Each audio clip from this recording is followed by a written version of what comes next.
It is 10 o'clock. All right, we'll call the meeting to order. If you'd stand for the pledge. At pledge of allegiance To the flag of the United States of America and to the republic for which it stands, one nation, under God, indivisible, with liberty and justice for all. Good morning, everybody. We're going to start with public forum. Is there anybody who would like to speak for public forum today? Come on up. What? I think it's you.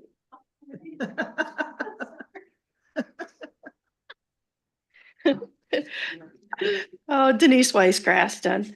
And so I've been here enough times. I think you guys all know who I am by now. I just wanted to touch base a little bit. I did go to the planning meeting on last week, which was really good. And listen to that. We gave a little bit of input. One of the things that had been brought up was about the comprehensive plan.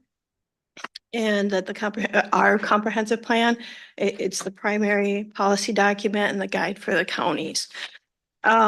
Which is good. And one of the summaries in our comprehensive plan, it says to reduce crime and the prevalence of drugs in order to maintain a safe community. So when we're talking about some of these large grow houses and stuff, that's, part of a safe community, and it's part of the drugs. Because we will be smelling that all the time. One of the two that we know that are going in. To ensure and develop and protect natural areas is water quality. One of the large facilities going in over in Graston is just, a few hundred feet from the river, from the Snake River. So that is also going to be a question. I don't believe that it's probably maybe just outside the boundaries of watershed, but it's not by a whole lot. So, that's, those are things that are promised to us as community members. So I really hope that we are able to take those into very serious when we start looking at where these can be placed. Also, I just wanted to note, and I'm just going to hand this to Dave, Oregon has reversed course and recriminalized drug possession as of September 1st, because they were having such a problem with drugs.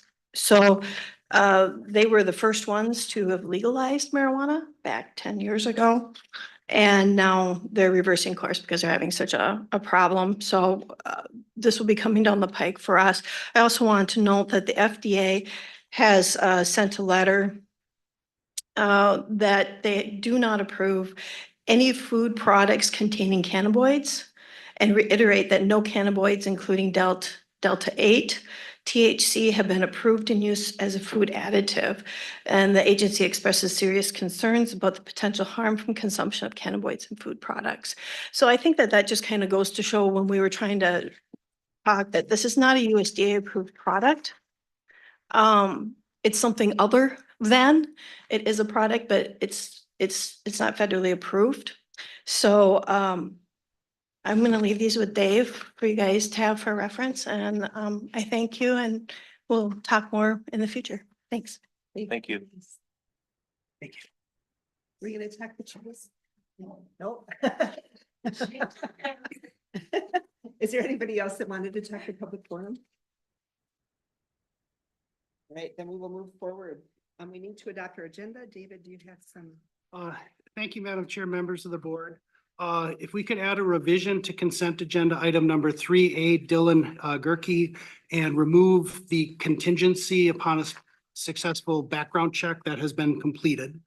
And then if we could have two additions, first item on the consent agenda, temporary wine license at the Osprey Wilds Learning Center for September 14th.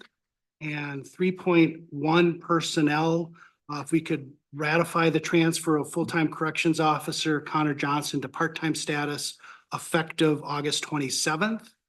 And then additional information is the name of the assessment technician proposed for hiring, and that's Sean O'Reilly.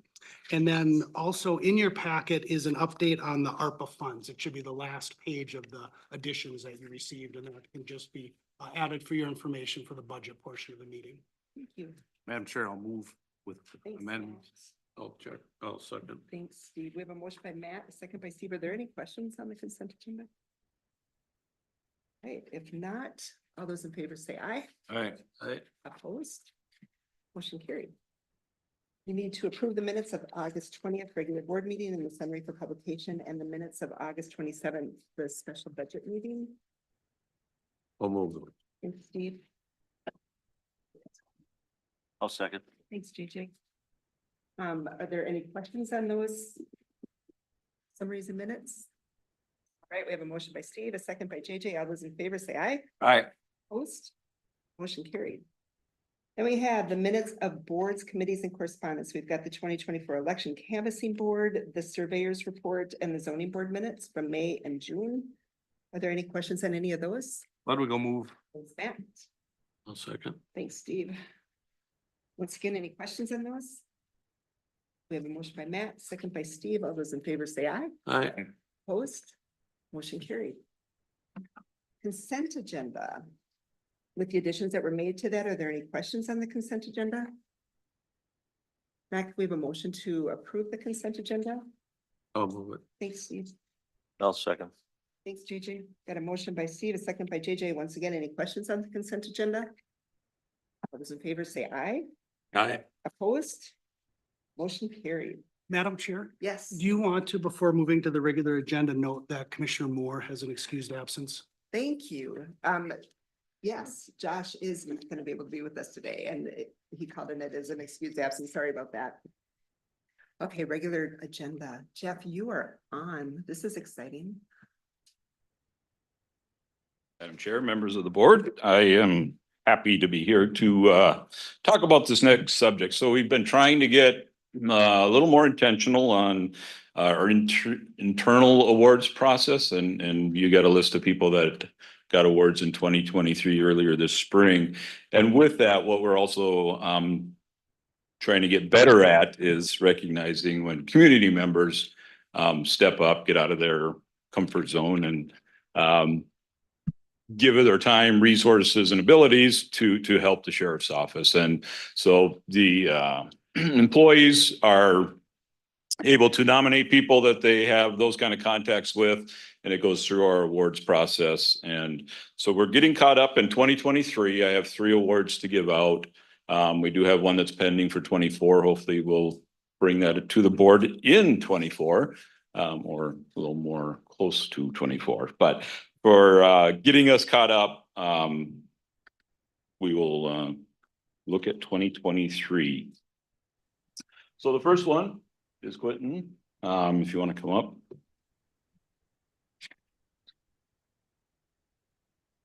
Here's a certificate for you, and I will also give you the citation, but I will read it for everyone as well.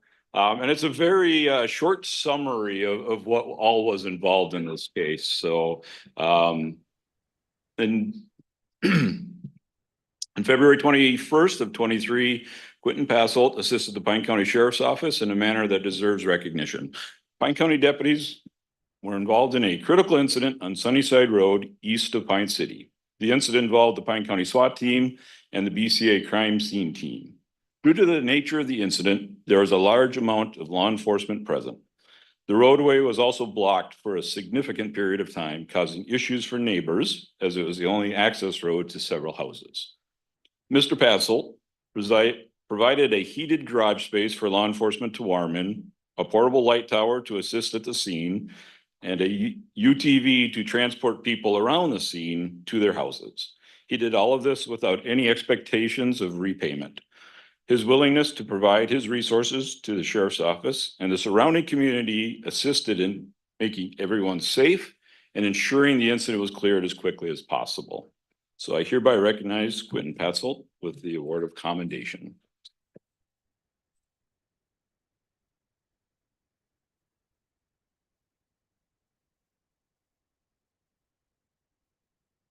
Then the next is Greg Carson. Any certain side, Jeff? No, you can go wherever you're comfortable. We can make it work. I will read the citation that goes with that. On 4/9 of 23, Deputy Jeremiah Friday was attempting to arrest a suspect in the Pine City Walmart parking lot. The suspect fled on foot and was apprehended in the roadway. While Deputy Friday was arresting the suspect, Greg Carson stopped to see if he could be of assistance. Deputy Friday told Mr. Carson that he did not need assistance with the suspect. Mr. Carson noticed that the incident was taking place in a high traffic area with a blind corner. Mr. Carson took action and assisted by directing traffic around the scene until the deputy was able to stand the suspect up and walk him towards the squad car. Mr. Carson's actions allowed the deputy to focus on the arrest and helped maintain safety for all involved. And I hereby recognize Greg Carson with the award of commendation.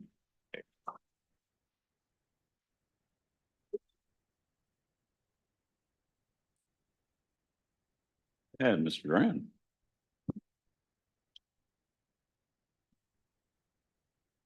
Everybody wins always. I will read the citation for Mr. Durand. On 12/18 of 23, David Durand assisted the Pine County Sheriff's Office in locating a missing person. On 12/17/23, a 41-year-old female was reported missing in the Lake Alma area east of Hinckley, Minnesota. Deputies attempted to locate the female that evening into the morning hours. Mr. Durand has a cabin in the search area and learned of the missing party. He responded from his residence and opened his cabin to the search party as needed. He also set out on foot and ATV to assist in the search. After many hours of searching, Mr. Durand heard the missing female yelling for help and assisted with recovering her. She was uninjured, though cold. Mr. Durand's knowledge of the area, his willingness to search on his own and provide resources to the search party expedited her rescue and maintained safety for all involved. And I hereby recognize Mr. Durand with the award of commendation.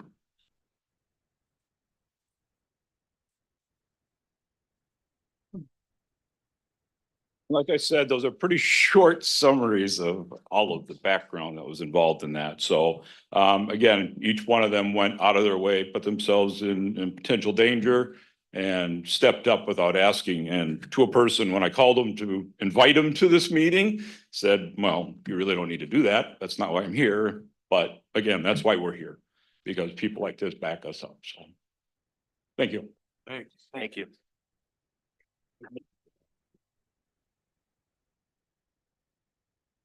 I have a camera. I'll take a picture. All right.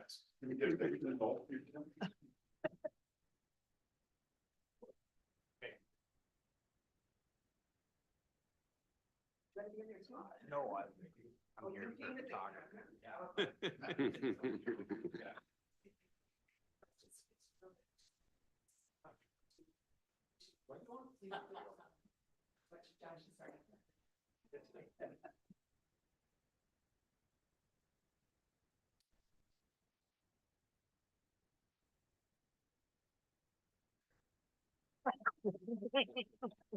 Thank you guys again very much.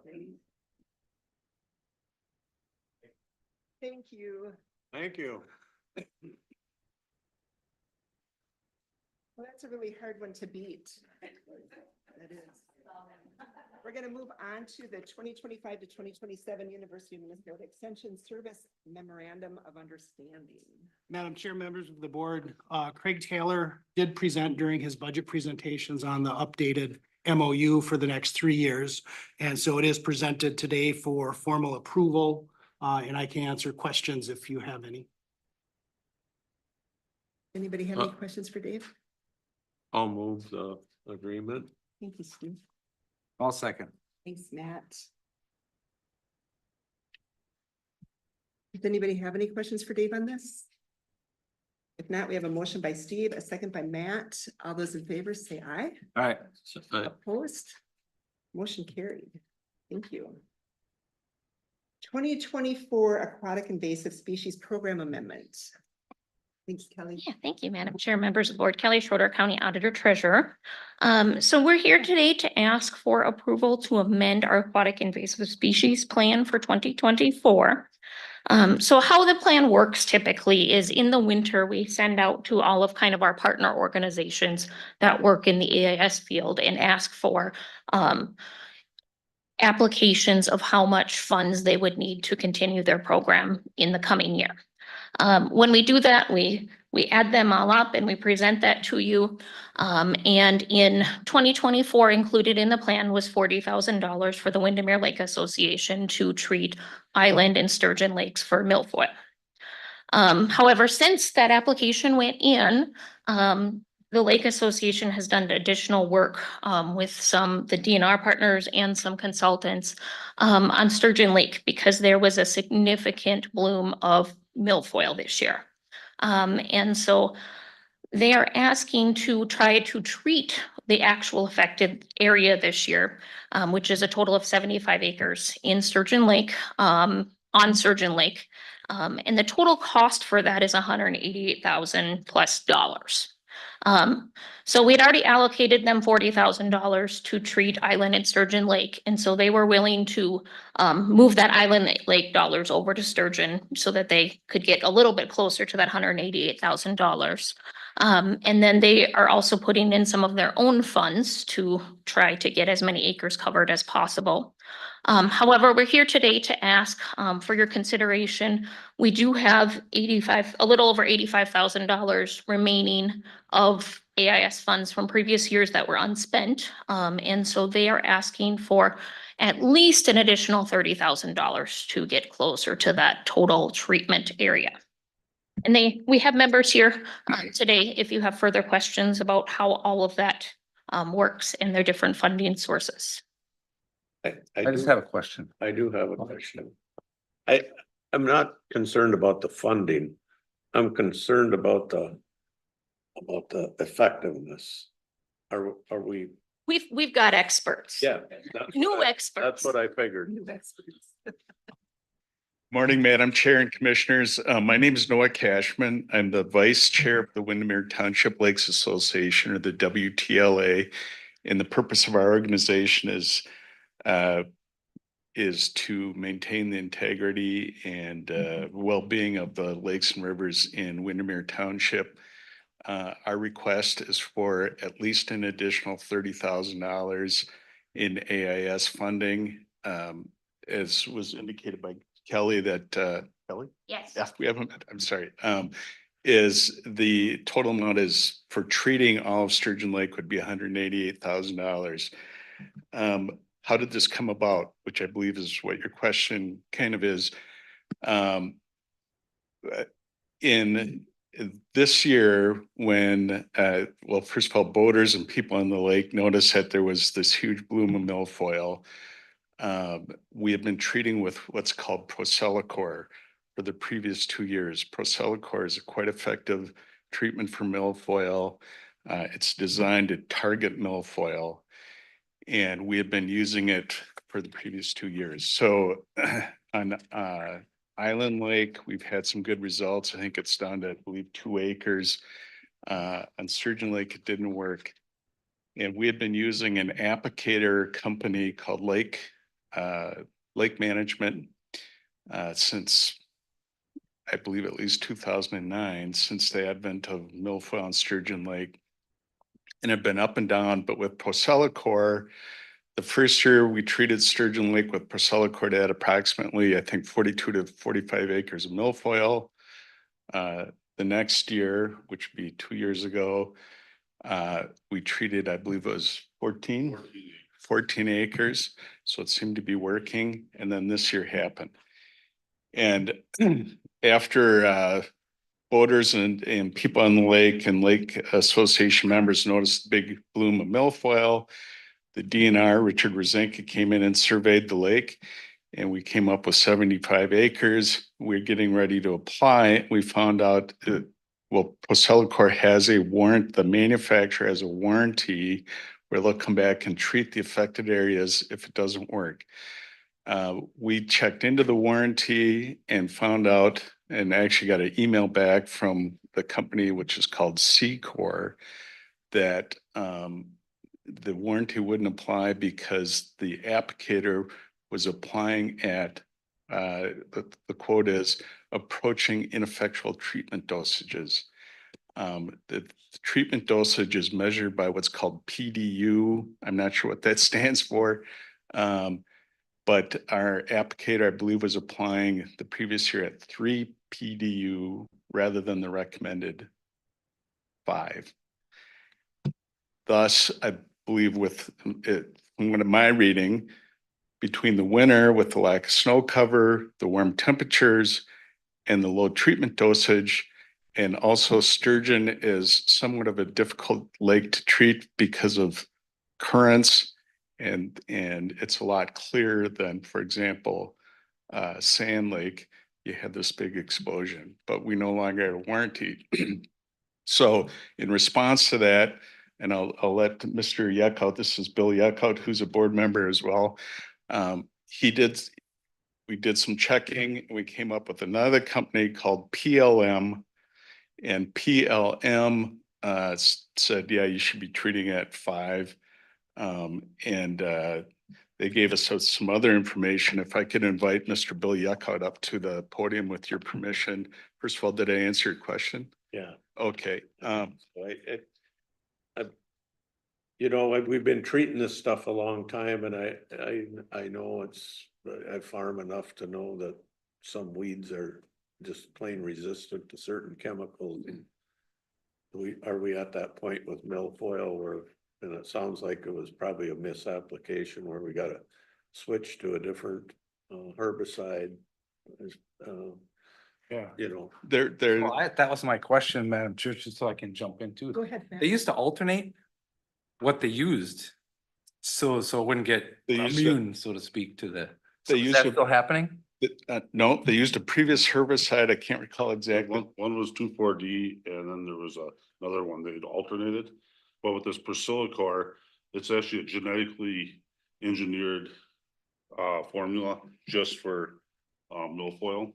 And when I talked to PLM, they're the biggest.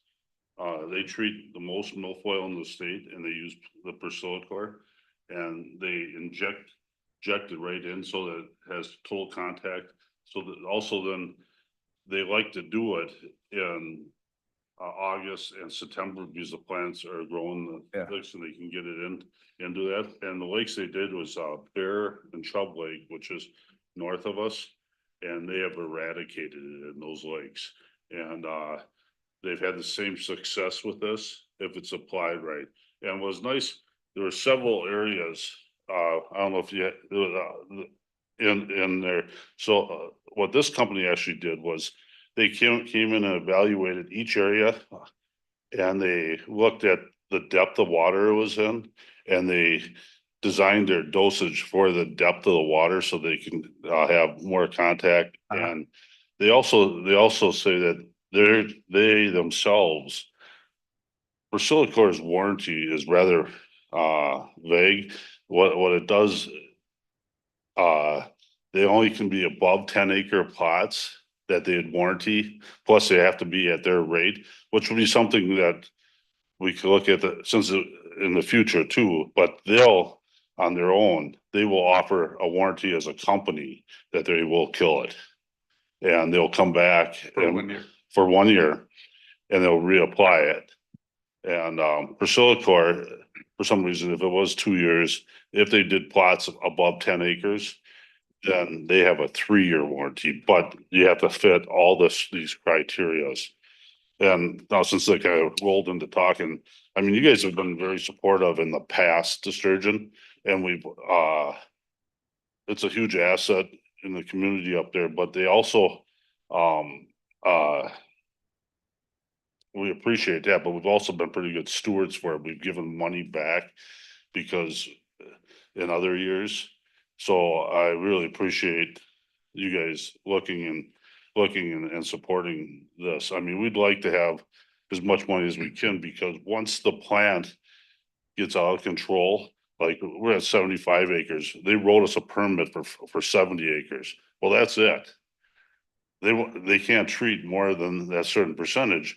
Well, we definitely don't want to ever get to the point where it's growing faster than we can treat. Right. So this is very important to us to get on top of it now. And I mean, I sit on my deck and I watch the boats come around the lake. I've never seen this before. Is almost every other boat that goes by I hear them reversing their motors because they're just plugged with weeds. And I've never seen this type of problem before.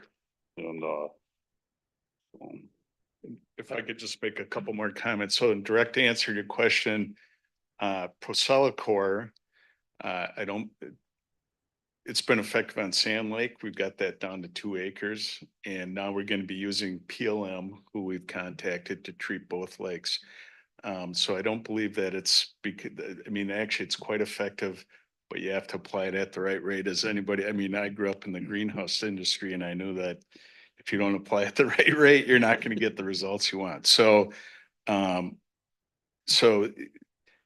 Bill is right. So we've got at least 75 acres of milfoil. And actually, I think there's anecdotal evidence that there's a lot more. When I look at the survey map that was done by Rich Rosenka from the DNR, I've been out on the lake and there's a number of sunken islands out there that don't show up on this map that I know have milfoil. So that's one of the reasons why our board met and formulated a plan to come to you and ask for additional money. We don't like to do it. We know it's the citizens' money and we don't like to spend it if we don't have to, but but I think the lake is quite important to Northern Pine County. So we would ask for at least $30,000. We did put $30,000 of our own money, which comes from dues. And we have a milfoil fund that members donate to that we expend. And so that's how we came up with the request for 30,000.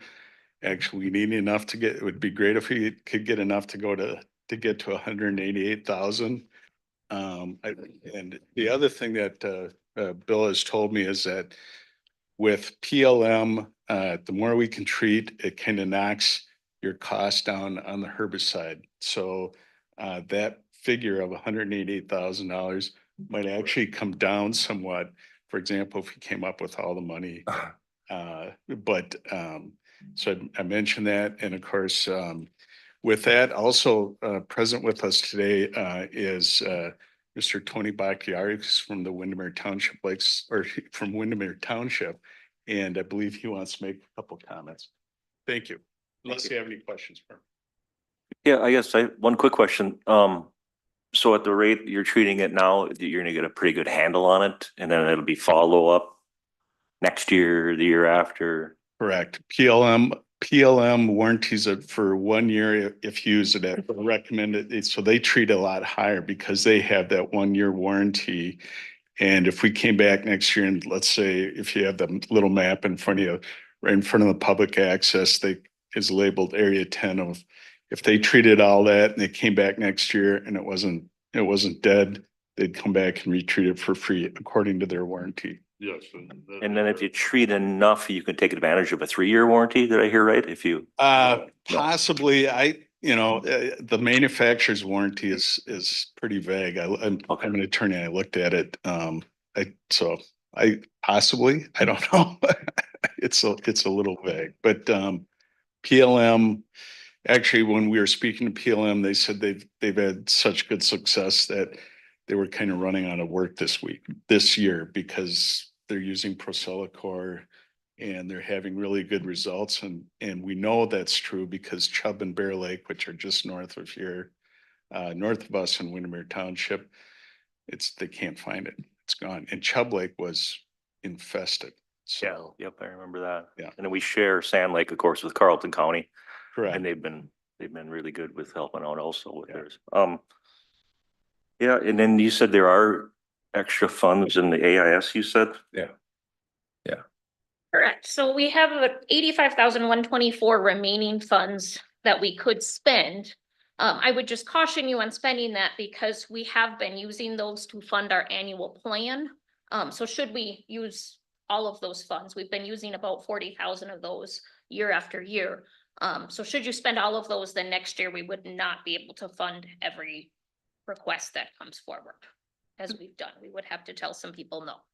And then Madam Chair, and then with Kelly here, that'll probably be the best time to ask. The Parks and Recreation Fund is sitting at over $600,000 right now.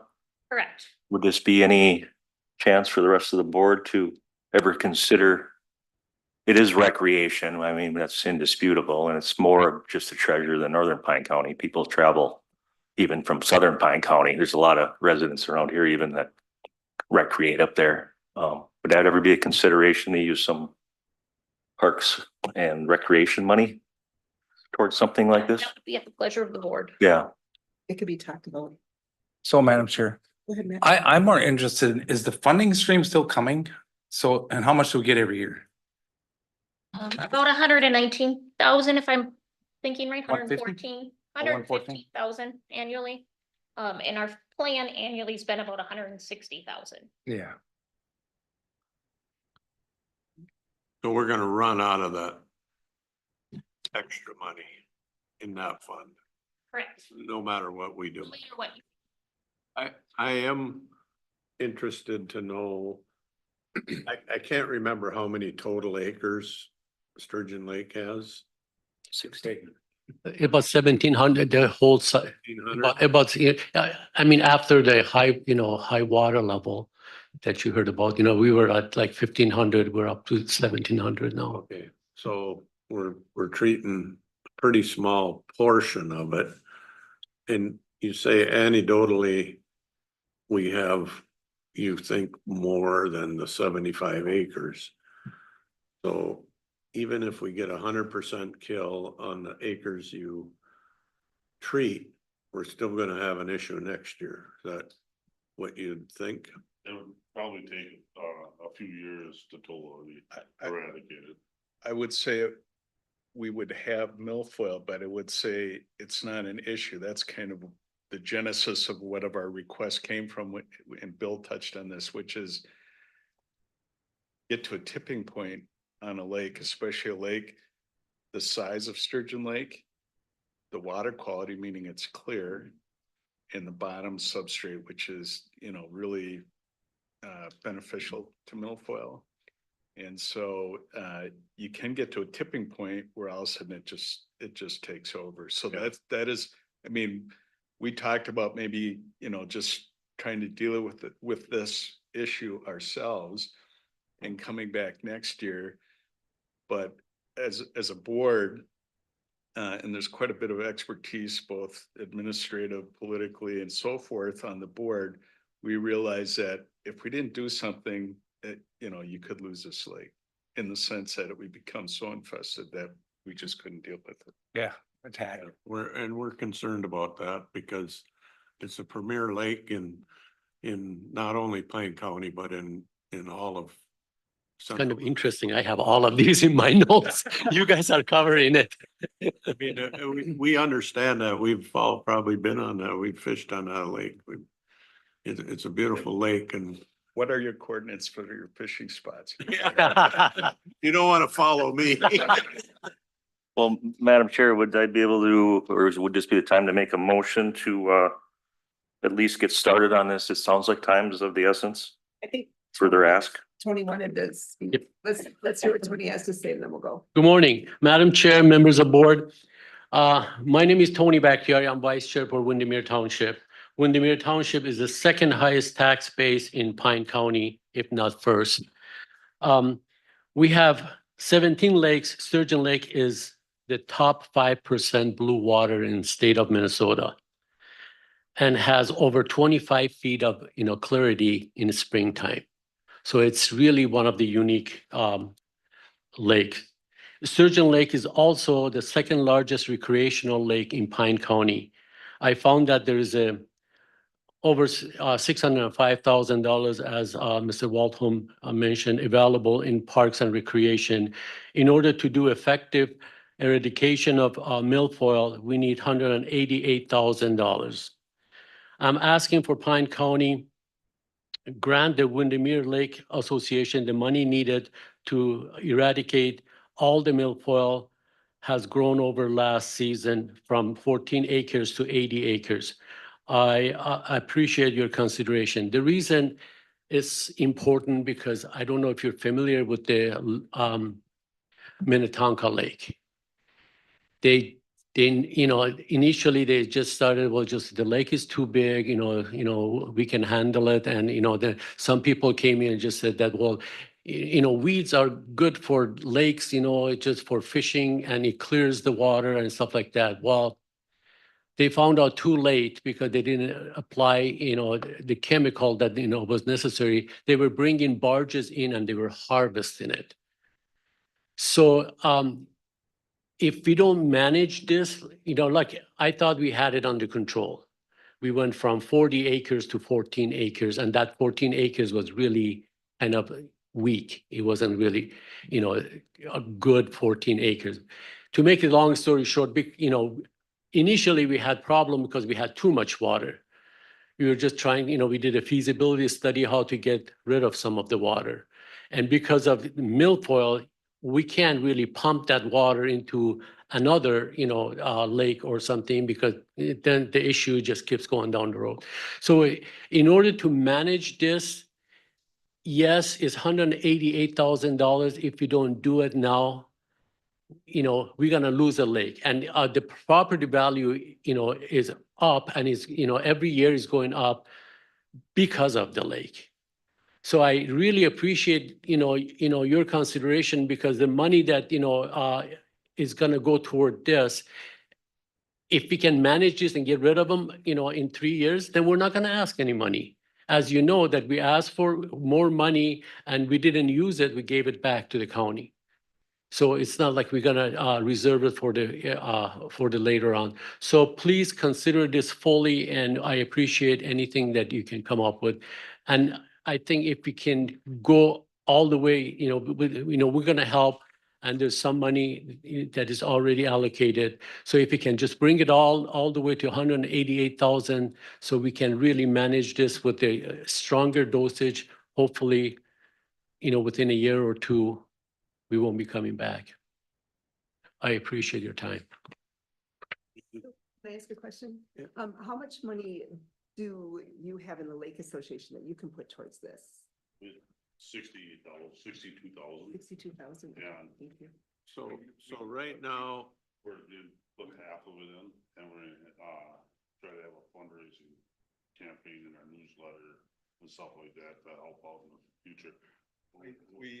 We have $62,000 in our reserves. We're taking 30,000 of that this year, putting it in with the $40,000 grant grant money that we already got from the county. So that's the 70,000. And so you're $110,000 short. Or 100. 138, maybe, yeah, whatever I'm an attorney, so my math is not very good, but no, but yeah, so we have 30, and we have to keep, as an organization, we have to keep some reserve Right. for other purposes, but that's why, the board had an emergency session. We voted to expend $30,000 from our reserve so we had skin in the game. We also have a milfoil fund. I'm not sure, that's usually about between $5,000 and $10,000, I think, but I'm not sure. That might be what we're using on sand, so I'm not sure about that. Sand got 1,500 from the state. Yeah, 1,500 from the state. But they take a random pick of them, they just give you. But we have a milfoil fund that people can, they just can donate money to, or they can designate a certain amount to. I'm not sure, it's not a huge amount of money, but I think what also got us to the 30,000 was the conversation we had was, if we ask for too much, then we might be out in the following years. So then we said, okay, we gotta have some money left to apply it to next year, besides trying to raise some money. And we'll contribute again next year out of our, if we get some, so. well, If we can, Yeah. if we spend all of our reserves, then we're gonna have to make some cuts somewhere. Okay. and to be fair, When does the tranche come in from the state, for next year? July. it- it- We can spend it before we have it, like we know it's coming. and I think what Kelly was talking about was Bill was referring to is we want to be aware that, we know that there's a lot of people and associations that need the AIS funding. So that's why we made the original $30,000 request. I know, I think that's kind of what Kelly's concern is. I know as Mike's concern. Is, there's, you have other lakes and associations. So to be fair, I think that's what that was referring to, but this is, we've tried to be straightforward and honest with kind of what's going on, and also to let you know that, you know, our concern is that if we don't do something this year, it just might get away. I don't know. It depends on a lot of things, but that's why we wanted to bring it to your attention. And we really appreciate, you know, the questions and concern. And if you have any other questions, I'm just going to conclude by saying that time is somewhat of the essence, or I would say it is of the essence, Right, yeah. This year. because treatment time is closing. They do treat up through the end of September. And I'll just touch on one final thing, which is I've had some questions about, because we usually treat in August. One other issue that may have happened last year is they actually treated late June because of the grant funding stream. I think the surveys and so forth, the way they lined up, you had to treat early To get the money from. to get the money from the state on the grant funding. And so now, so August and September is prime. You don't want to treat any later than September. So we're now sitting on September 3rd. And PLM is waiting to hear from us. We've been in contact with them. And they have to get the right weather too. You don't want a big windy day like we've had. So not to put the pressure on you, but that's Madam where Chair. we're at. So I'll cut it off at that. Oh, no, JJ made a motion to move the resolution, didn't he? Is that correct? I don't know, we stopped to listen to Tony. So do you want to finish what you were saying? Yeah, and then just to get some sort of dollar amount and also 30. to, We're gonna do 30. right, Yeah. but I mean, That's what you're requesting, 30,000? It's actually. or more. Correct. What does that put them at total? So we would have, right now we have 70. If you started at whatever 30, that would give us 100, right? So we would be doing 70 and the Lake Association has 30. And Sturgeon would be treated at about 50%. And then- Association has 30, they have 40,000 for grant funding. Right. And then they're requesting 30,000. So, Right. yeah, so that would be a total of On top of 100. That would be a total of. If my math And that isn't keeps bad. you with some, Kelly, that- My earlier warning. Yes. I just want to understand Clarify that. that $40,000 grant is county money. Right. So it's, Spots that are different. yeah, so they got 40 in the original plan. And so in the resolution will be another 30 for a total of 70 from the county. But it's coming from AIS funds. Yeah. I'll second that motion. So JJ, did you finish your whole motion? No, I did not. So thank you for asking. I guess what I'm just looking at is like, again, back to the parks and recreation fund. And I know we just did some improvements on a lake in Sandstone, Crooked Lake. And I'd love to have even conversation about that, because anytime you even, add another landing, I worry about infestation of every lake, not just Sturgeon Lake, of course, and there's a lot of lakes in this county we have to consider. But even with that new landing, I don't know if we're gonna do the same safe measures that we did up in Sturgeon Lake with posting signage and, warning people always of the spread of milfoil and everything, but we spent some monies there, so I would like to take at least 30,000 of the parks and recreation also and throw towards this. I mean, I truly understand the Appreciate it. urgency of this, yes. And being the second largest lake, and then just looking at what it contributes to our bottom line down here for the property tax on that lake. There's 320 parcels on Sturgeon, and in 2019, we added up the parcels on the lake, and the county at that time was receiving 850,000 from the tax base on Sturgeon Lake. So I don't know what that was at now. You guys know that everything was out, so. Yeah, Kelly would have, she'd be the one that would, right, but, oh, I know it would, but she would know. So I definitely want to add to it out of our parks and recreation. Madam Chair, JJ? follow-up question for you. So Wait, if you get the $30,000 from us now on this, do you think that'll be enough? So when next year you got a shot to knock it down? Can you knock it down good enough so it shrinks it to a more manageable? That's my question. I think I'm thinking that if you have 188, then it's gonna knock it down, and within it probably just kind of wrap it up to clean it up the following year. But if we just like piecemeal it, just put a little bit this year and, then continue, because this snow cover, that's the problem was the snow cover. We didn't have any snow, so that milfoil never stopped growing. I understand. Yeah, that. so yeah, I'm thinking that, let's get it as much as possible right now so we can nip this. And versus just saying, okay, we'll do 30,000, we throw a little bit money at it, we just kind of because if we just take care of part of it, we don't know, how the, Minnesota weather is going to be. So we could triple this by, next year. I'm just asking, Yep. what is your goal to get it down to where you can totally wipe it out next year? Because you're not gonna wipe it out this year.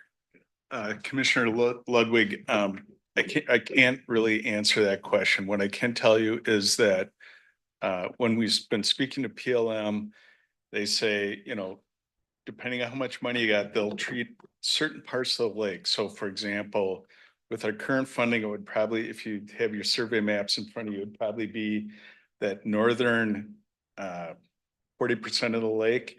Because what happens is when they treat it, they get some kill outside of their actual treatment area. So if you treat the whole lake, for example, you get really great kill because the whole lake has herbicide focusing on milfoil floating around it.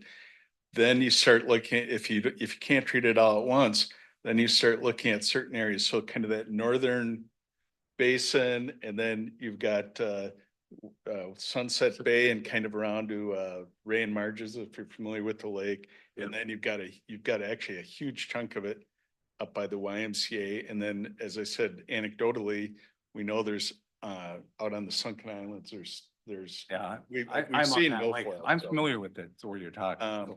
So I can't directly answer your question, but I would say, if we could get a good enough kill this year, you're probably still looking at, 3 or 4 years. Well, I'm guessing. How much acres? How much? Acreage, I can't tell you. This is just kind of my, So there's about 75 to 79 acres in the area that was surveyed. And the area that was surveyed was offshore.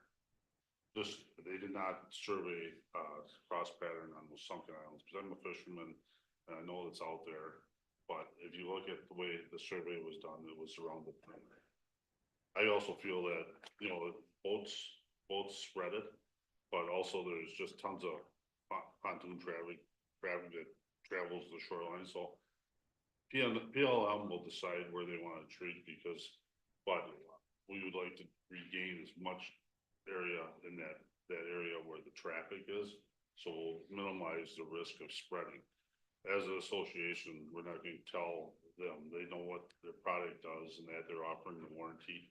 They can look at it and then decide, so we can get the warranty. But my request for that is also to treat as much shoreline as possible, because it's like 35 with pontoon traffics in the evening on a nice night. And that's where they're driving through the milfoil and plugging up their motors. and so kind of another aspect in response to your question would be, we're going to leave it up to PLM where to treat, because, well, first of all, it's their warranty. So if they pick the area to treat, they pick this higher dosage, and then we come back next year, and if it hasn't worked, we can say, hey, honor your warranty. They have a guarantee for 1 year, right? Yep. Or a change, So- yeah. That's why we're gonna kind of leave it up to them as to where to pick. So, and also, we don't want to be accused of, you're a board member and so they treat it out in front of your place. We want to just leave it up to the management company. So I'm not sure if that responded to your question or not. Are there any other questions? Well, if you go back to the farming scenario, if you had water hemp in your soybeans, you wouldn't spray just this corner of the field. in that corner of the field and leave 40 acres untreated. Because you get 2 plants that pop up and now you got 10 million seeds laying there for next year. I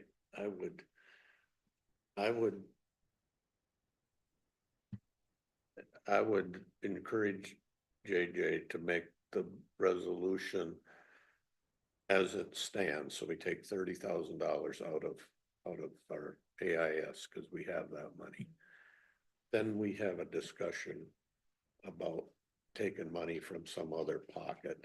I agree. And so we don't muddy that water there, because I'm not against that, JJ, because I think it's an important asset to our county. And those of us that have ever been on that lake versus some of our other lakes appreciate what you have up there. It's a beautiful, beautiful lake. And we don't wanna, and I understand the tipping point. You get to the point where you almost give up, because if 50% of that lake is infested, then what do you do? Where do you even start? You know, and I don't, if we got a chance to kind of nip it in the bud, maybe we should figure out how to get there. But I think just from a procedural point, if we do the 30,000 that was in the resolution, then we can come back and have a discussion. And I know time is of the essence. But we can see if we got money someplace else that we could pull 30 more thousand and get you pretty darn close to have some kind of negotiations with BLM to say, let's do the best job we can here. I had the discussion with them about, because he basically said, depending on how much you treat, he went back to the manufacturer and he's gotten a better price, because we were targeting the $70,000 to $100,000 range. And he said that he has gotten a better price from the manufacturer, that he will be able to treat more, but he just, until we know how much, he can't lock down the exact numbers, because the quantity that he buys from the manufacturer, because it goes by acre foot.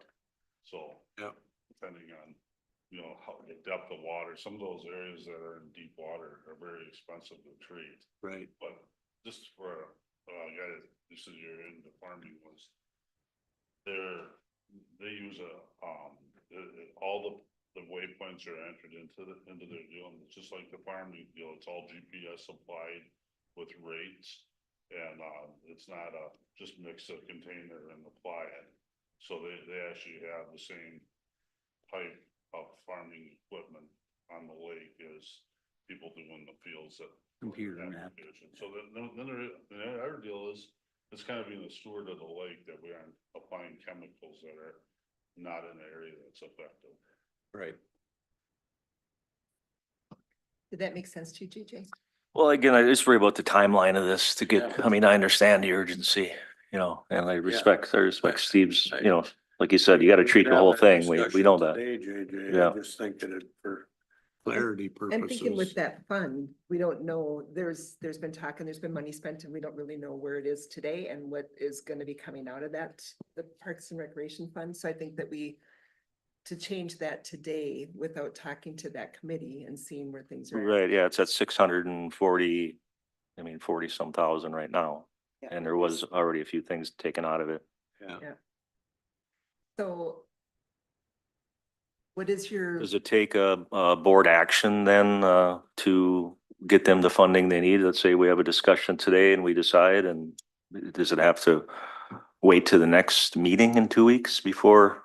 Because that's how critical this timeline is. 30,000 that they're asking for the additional? And an 30,000. additional, Yeah. yeah. Yeah, so the additional 30,000, if we choose. You can do that today. we vote on that today. They would be able to get that right away. Right, but one issue is that I don't know if they want to come back and treat twice. In other words, if we Yeah. said, No, I think we understand Yeah. that. No, we're just saying that we can't spend money that we don't. yes, I We have to know, have I that totally committee understand that. We To appreciate it. decide, yeah. And Madam Chair, I don't know if anything I say is helpful, right?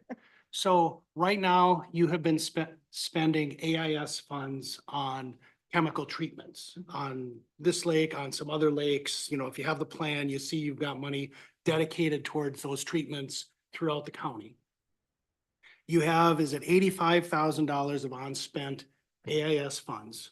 If you want to increase from 30,000 to some other number, you could use those from that remaining $85,000 and do that today and be done and consistent. You might get some pushback from some of your other lakes because they probably didn't get 100% of what they would have done if they knew there was additional money left. But, you know, that's why you get elected, because you get to figure that out. The conversation about the park and trail funds, right? That seems like that's a broader conversation. When those funds were originally dedicated, the focus was on the Oberstar segment of the Munger Trail. Over the years, that has broadened a little bit to where some of the access improvements were made with those funds. If you wanted to use those funds to supplement your AIS budget, that's like a really good policy conversation, right? Because legitimately, water recreation is a huge part of recreation in Pine County. And so, but that conversation seems like it's a longer and more complex conversation than the three gentlemen standing right here today are wanting to have. Right. So. Yeah, I Madam think Chair. that makes more sense, David, that maybe. I'm looking at Kelly, but I can't see her, but. Sorry. Go ahead, We Matt. could backfill. We could backfill our AIS program with other funds if that's where the conversation went. So we could continue to do what we've done in the past. That's what I say, because these funds are supposed to be going for AIS work. Yes. We could exhaust this fund if we so decide. And if Yes, we run into issues, we'll deal with that later. yes. I could get along with that, but I don't want to take from another Yeah. fund now when we have existing fund. I like that idea. Thanks for helping me. I gotta talk out loud, some think out loud, but. Yeah, I think that we can have that further conversation. And with that, then I would just like then to increase from 30,000 to 45,000 out of the AIS fund.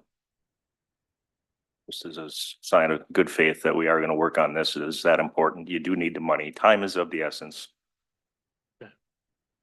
So JJ, you made a motion that instead of $30,000, that we'll give an additional $45,000. No, just increase it to 45 total. Additional Yep. 15. Right, With, right. So it'd be yeah, so it'd be 85 instead of the 70. Yeah. yep. Okay, And then 45 to the 30? no. Well, add they already 15. got the Add, 30. add 15, so it'd be 40, Yep. it'd be the original 70,000 plus an additional 45,000. Oh. No? No, Well, our original No. was for. Oh, the oh, seven- I'm sorry. Yep. So this, if you look on this sheet, I'm looking. the looking. $70,000 is the already approved 40 plus 30. Gotcha, And as okay. I understood JJ's motion, and I think you even stated this, Terry, that it would be 85. It'd be an additional 15 to the 30. Right, yes. So that number, rather than amending the plan to 70, you would amend the plan to 85,000. If I understood your motion, JJ. yes, to increase what they need right now. Yeah. To increase it by 15,000. 45. Correct. Yeah. Yeah, that'll give them some more money, still recognizing that we have to have a serious conversation as a board, what we have with our parks and recreation. Yep. And thank you, David, I Yep. agree with you 100% on how important recreation is with all our lakes. I'm just thinking that was original. So the motion is, Debbie, what? Oh, no, Do- go ahead. Okay, so the motion is to take the original $40,000 that was dedicated to that. Can I Yeah, you go for it. If you just take the plan that's in your packet and change the 70 to 85,000, and then if you adopt, and so the motion would be to adopt resolution 2024-50, adopting the amended AIS plan, including $85,000 for the Windermere Lake Association for chemical treatment. instead of 70, Yep. which you had in there. Does that sound like your motion, JJ? Yep, I would definitely want to increase this, and I think that's I mean, we had a good discussion. It's a good negotiation we had here, and we can still talk about our Yep. Parks and Recreation Fund to get on this. This is a pretty serious issue. Okay, so that was the motion made by JJ. Do we have a second? Did you? I'll second. it, Matt? Okay, second by Matt. Is there any further discussion? Thank you, Matt. We have a motion by JJ, a second by Matt. All those in favor say aye. Aye. Opposed? Motion carried. Thank you, gentlemen. Thank you very much. Thank you. Thank you. Thank you for your time and consideration. Thanks for hanging with us. Sometimes we can make a easy issue into a complicated one. That wasn't the problem I understood. It wasn't using it. It was just how we're gonna get there. That's the only thing that hung me up. And if you have any questions in the future, feel free to contact us. Thank you, Kelly. Well, thank you for staying to be a part of the discussion. It was important. Thank you. All right, so we'll move on to geo permitting contract with Schneider. Thank you, Madam Chair, members of the board, Kelly Schroeder, County Auditor Treasurer. So you have before you today, a contract with Schneider Geospatial, which is our beacon site.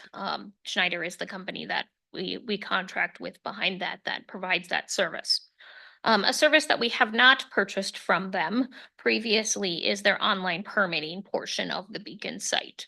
And so what that does is number one, allows people to actually apply for permits through Beacon.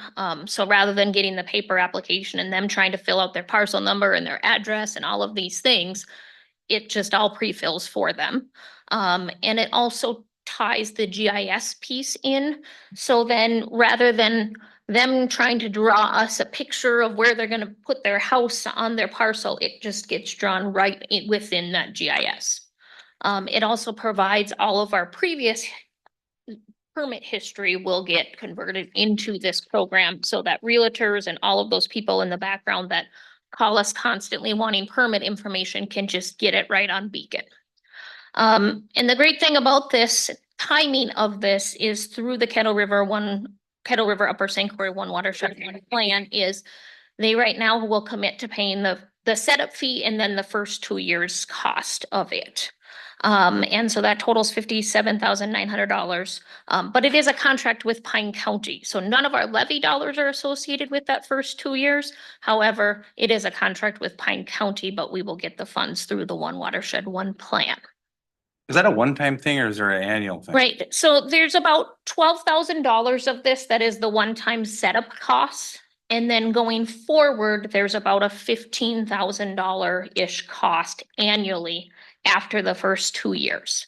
And I don't think that we're out of the realm to go back to the watershed and ask for those dollars. Or at that point also, we would be looking at it during the 2027 budget process on And you how can we use it work for that other in. things too, right? Once you get the system in place, doesn't it help other things you do? Well, does it add anything to our beacon system? That's what. Right, yeah, it adds a whole section to our beacon system where the permitting data, even our historical information will be available to the public. That's smart. Yeah, it's a good deal. I'll move that. Thank you, second. Matt. Thank you, Steve. We have a motion by Matt, a second by Steve. Are there any questions for Kelly? I have one question related to Beacon. Yeah. I had a couple of constituents emailed me. They're getting, and maybe you guys have heard this too, like mass mailings of people trying to. And yeah, and they're convinced that Beacon is sharing. You guys don't share Right, information. so from Beacon, as you, if you've used it, I mean, you could download lists of like 500 parcels at a time if you have a subscription or you're a county employee or elected official. Yeah. However, I don't think that that's where those mass mailings are coming from, just because it would be very labor intensive to get the information off there. We do work with companies such as like the MLS system to provide them our data so that when somebody looks up a property on MLS, they can see the property tax amount and things like that. But I don't think in the companies such as the MLS, are they selling it? I don't know. And we do not have a contract when we do those datas with like the MLS saying you can't resell this data, and maybe we should, but Sure. you know, they have a very specific purpose that they use it for as well.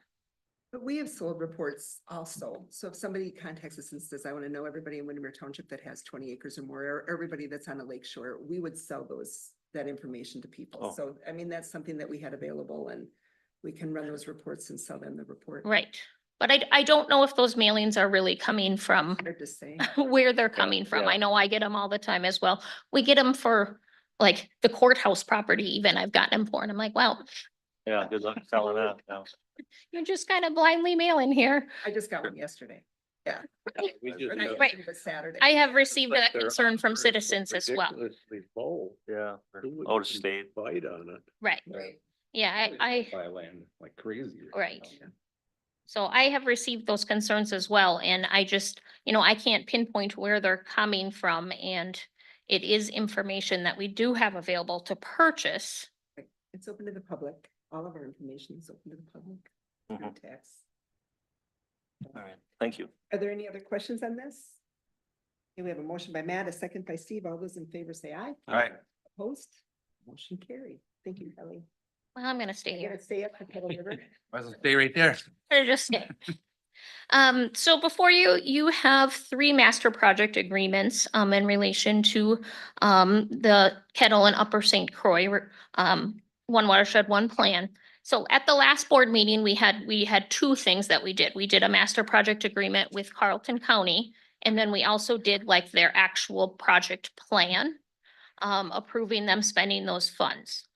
And so those were 2 things that we did. In the actual project plan of them spending the funds, you allowed me to, you designated myself to be able to just move those forward. However, the first step is actually before any of those projects get planned out, to actually have an agreement through the One Watershed One plan that we will work with these different entities. And so before you, which you'll actually be getting some more of these as well. You have the project agreements with Carlton, SWCD, Knabec, SWCD, and Pine, SWCD. So what that does, it just allows them to move forward to the next step of actually getting some projects going and then looking at the funding for them. I only have one question. Has our county attorney reviewed all the agreements? Yes, I will move that. Yeah. Okay, thanks, Matt. I'll second. Thanks, JJ. We have a motion by Matt, a second by JJ. Are there any questions for Kelly? This is exciting. Let's move on. Yeah, All those in favor say aye. all right. Opposed? Motion carried. I'm gonna stay here. Okay, sounds good. So before you today, you have the final plat of the estates at Northwoods, before you. And so this is a subdivision just on the east side of Cross Lake. And so it provides, the purpose of the subdivision is actually to provide the lots on the lake, the ability to purchase a lot on the other side of the road. Those lots on the lake are very small. They don't have room to park their boat in the winter or even any recreational things. And so those lots on the other side of the road are wanting to purchase.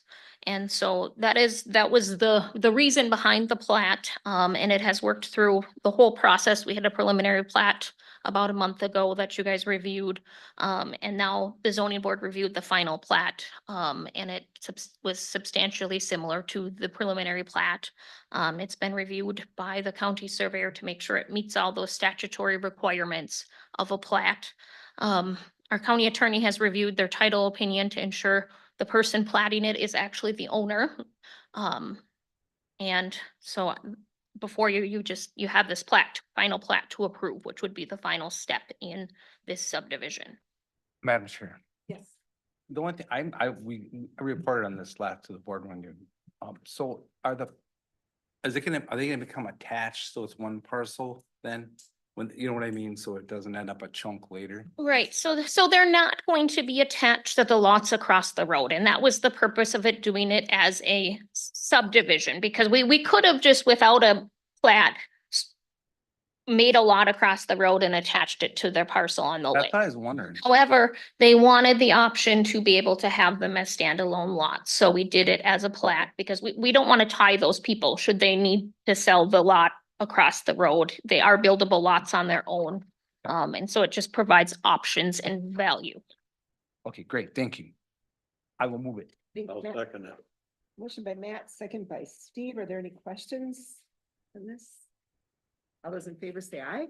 Aye. Opposed? Motion carried. I'll go away now. We are on commissioner updates. AMC Board of Directors, I talked a little bit about that at our budget meeting. Basically, it was just doing budgeting and trying to figure out how we can keep our analysis. Because they're being offered jobs for more money at other places like the City League.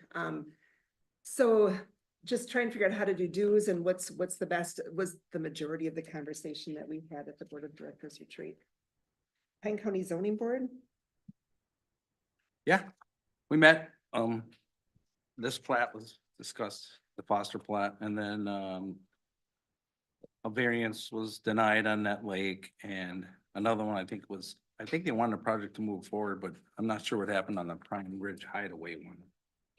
It went forward, it passed, right? Yeah, that's what I thought. So that one passed and was a pretty quick meeting until we got to the cannabis zoning discussion.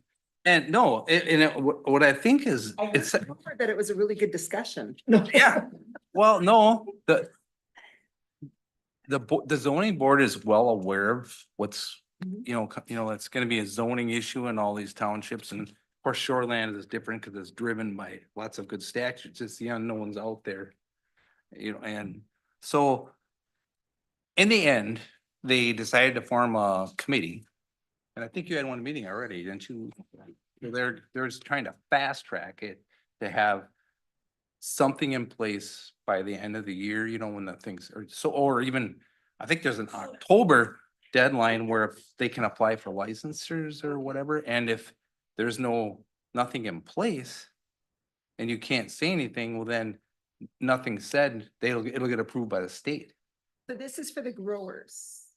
There's so many different, It's for, yeah. Right. So, I mean, our conversation really was around the cultivators, but we also, when we're looking at the entire ordinance, we want to make sure we're putting anything in place we need to for retail and manufacturing as well. And then the mezzo businesses and all of the different types. yeah. So, Thank you. yeah, thanks, Kelly. Yeah. So I'll try to make you not have to get up again.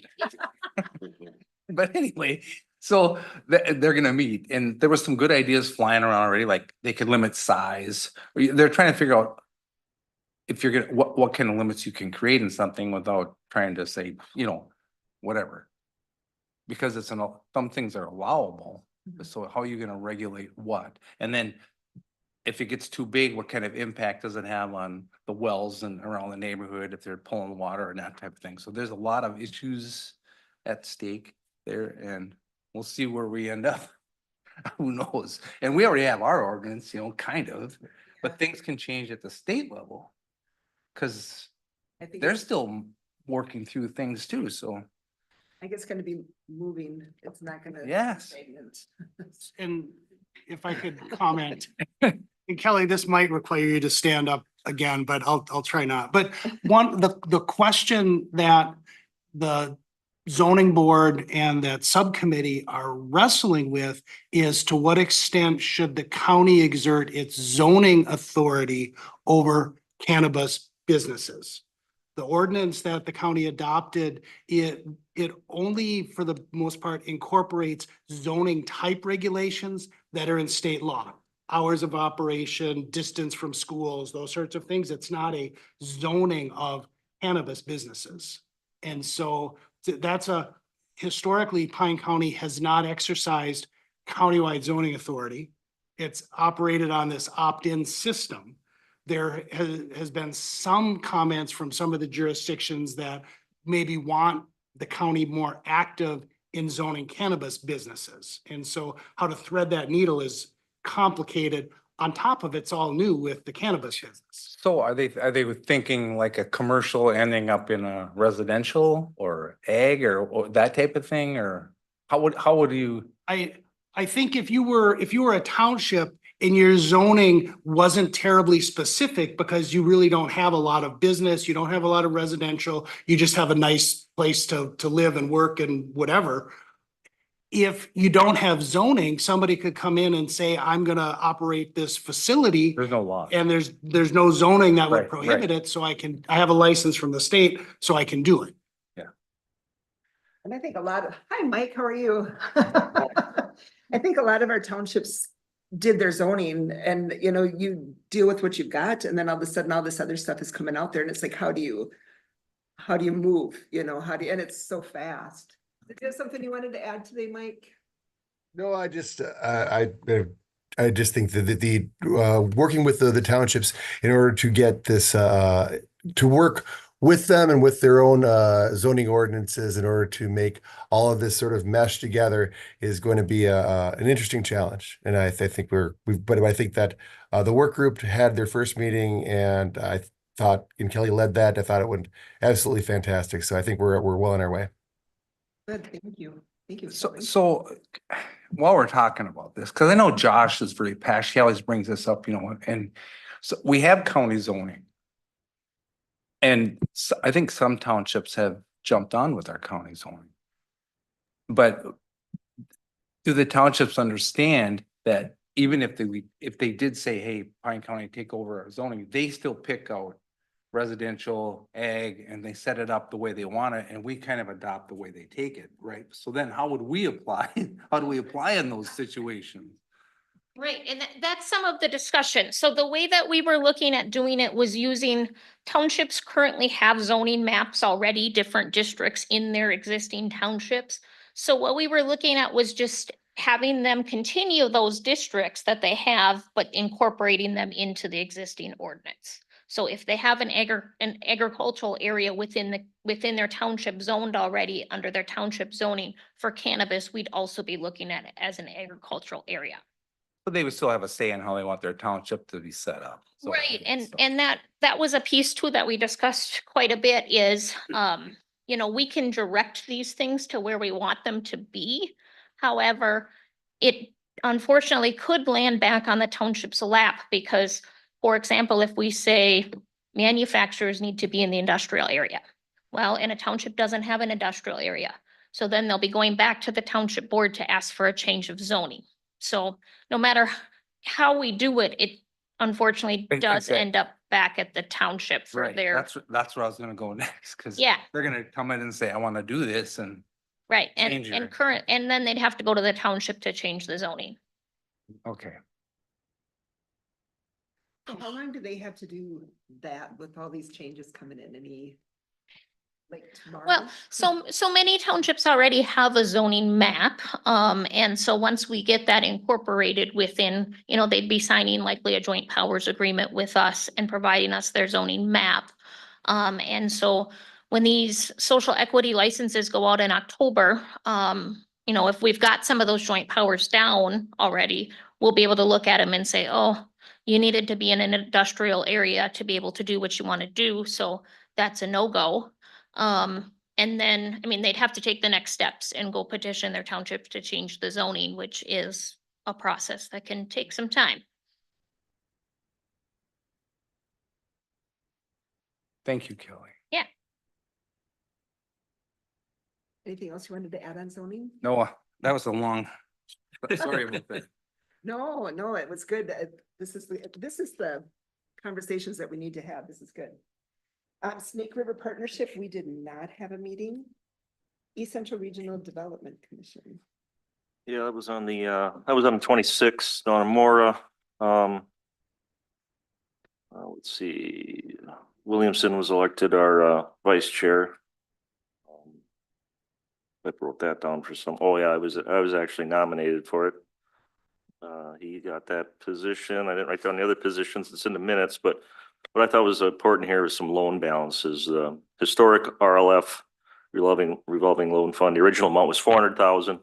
There's 24,000 available. Of the COVID-19 fund, the original amount 500,000. There's 181,000 left. ARPA was the original amount of 500,000. There's 241,000 available of that. And USDA, The original was 99,900 and there's still 99 left for a total balances of all those combined of 546,000. And if you want to see the minutes, I can get those. I just haven't gotten them yet. Thank you. Yep. NLX. They went to Washington to see if they could get more money from the federal government. They talked about a survey they did. What would you do if the NLX was done? 52% said that they would go to Duluth. 13% said Duluth attractions, 4% outdoor activities, weekend trips, sightseeing. The grant cycle has competition for the first time ever. So they've got competition whether they'll be able to get money. So we'll see what happens. They're kind of concerned about it.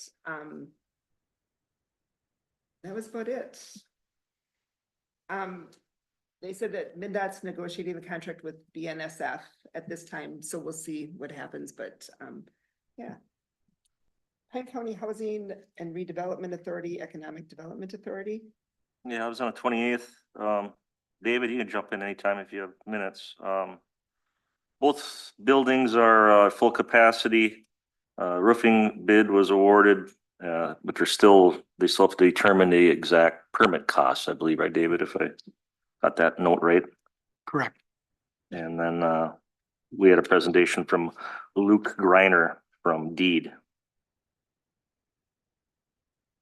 He does a good job, Yeah, it's pretty informative. very knowledgeable, yeah. Health Insurance Committee has been rescheduled for this month. We're into September, aren't we? Central Minnesota EMS. I was trying to make this one as long as the last one, but it's kind of the same thing. If I was gonna summarize, we're good for till next June with the way the funding is and stuff. And Representative Huat was online, zooming in and he's in charge of that.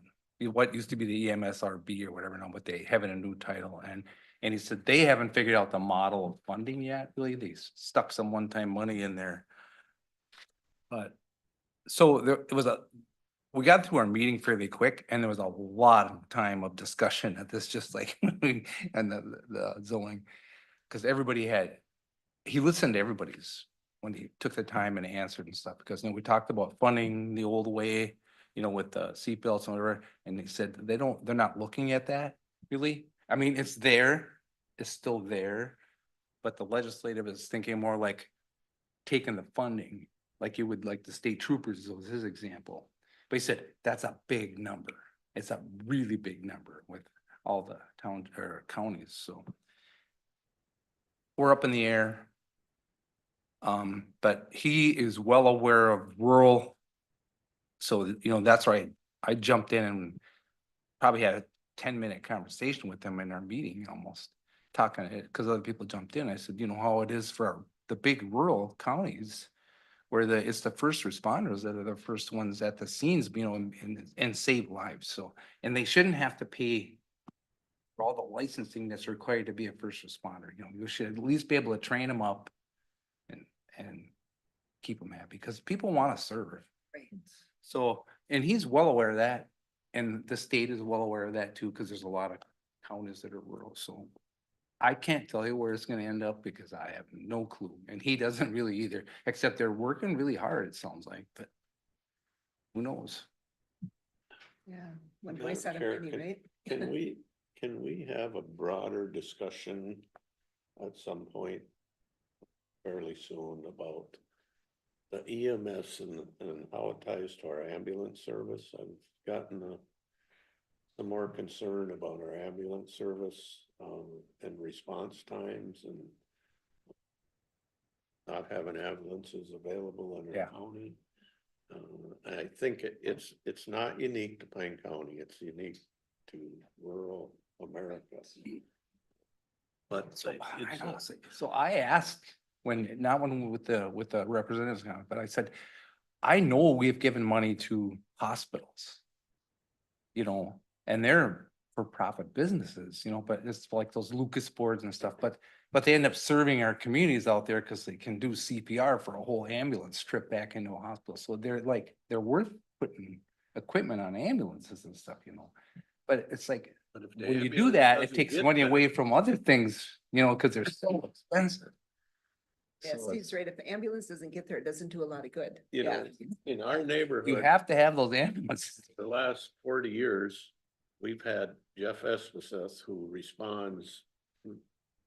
Most of the time beats the ambulance by Yeah. several minutes. Yeah. And he's really, really good at what he does, but he's my age. I mean, he's not gonna be able to do that Yeah. forever. And so I know. how do we backfill those positions? And how do we, I don't know. I think that's a great subject maybe AMC can work on, because I've heard from other people that other counties are having similar issues and, Yeah, well, people aren't really stepping up to the plate at the rate they used to either for volunteering because society is so different now and, you know, anti and this and that and. but It's when people dangerous. Dial 911, they expect an ambulance to be there in a reasonable amount of time, and it's Yes, 20 minutes or 30 minutes, a reasonable amount of time if you're right in downtown Pine City. Yeah. Well, I'm looking at Ogama, they're 50 plus. Yeah. minutes, You know, it's, Mhm. No, it's it's hard. it's an issue. I don't know how we get our arms around it. So to answer your question, yes, we could schedule a future meeting and discussion on that. Madam Chair? Mhm. Yeah, with that, and maybe Reese could jump in on this, the opioid settlement monies are those gonna try to stay as local as can be, like between all our, you know, small cities and small first responding groups, or they have a seat at the table, I would hope, right, of how that money gets spent and what, you know, their immediate needs are, you know, and like what Steve said, you know, you have somebody that's always the first one there and they're the, you know, the local, they could be right down the street. You know, instead of the money being maybe centrally located down here, at least if they have, you know, maybe their list of things presented or things that they identify. Every community is different. Is it something that is it designed to be split up equally between, I mean, I can just start on the north end, you know, you have, you know, Willow River, Rutledge, Sturgeon, and whatever. I think I mean, there is a committee through public health that The Chemical Coalition. chemical coalition that's in charge of that money. There's not a lot. We That's have the problem. one It sounded like a lot, but it's city not a lot. member that joins us on that, and he's from Hooply City. Otherwise, we don't have any other local representation that shows. I think they've all been invited though, correct? Oh, yeah, multiple times, so. Yeah. Yeah, okay, all right, all right. So, I mean, that's part of it. And we do have, if we look at, it was in our Friday update, I believe, there's gonna be an upcoming meeting to discuss the opioids with the cities and townships. But Sure. when we had that last year, that same one person showed up at that meeting and that was the only person that showed. So it's, you know, how do we get them to, Yeah, I don't know. you know, lead the horse to water, right? Right.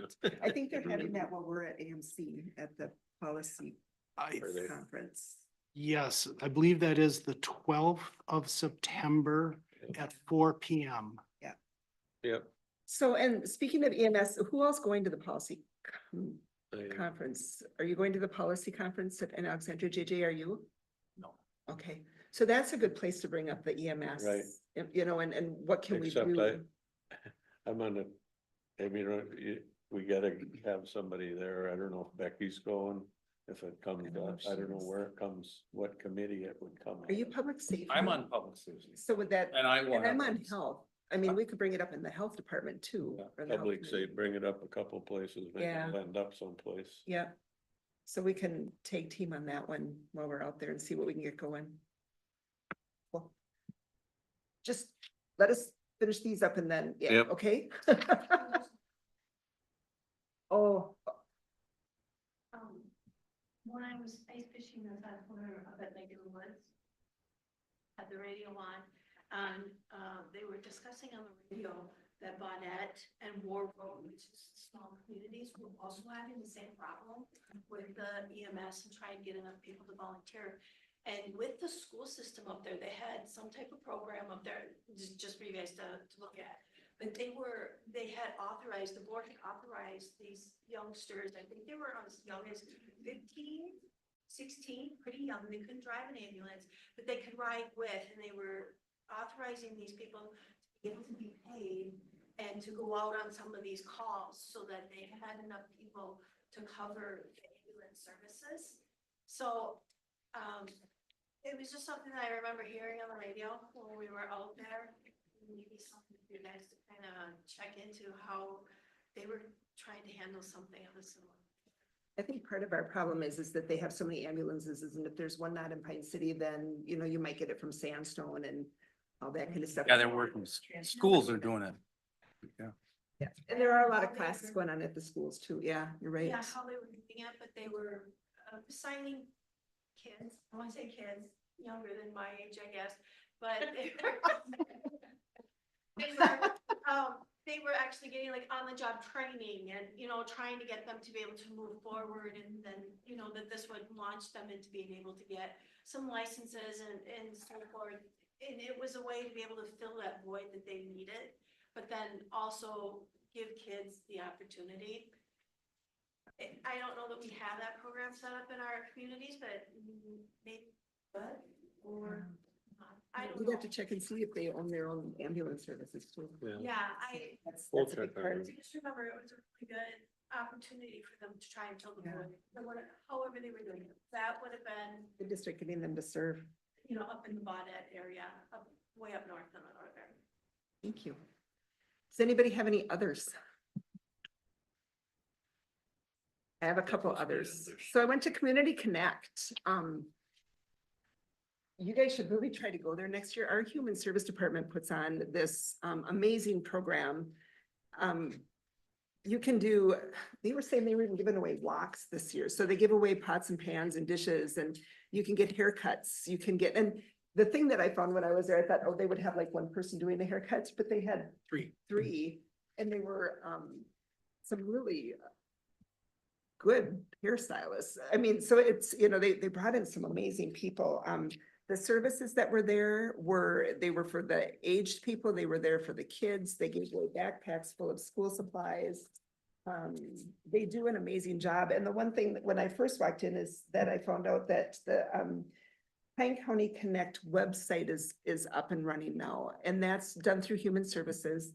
I was on a Facebook page and a lady was saying that her mother was, she was elderly, I don't remember how old she was.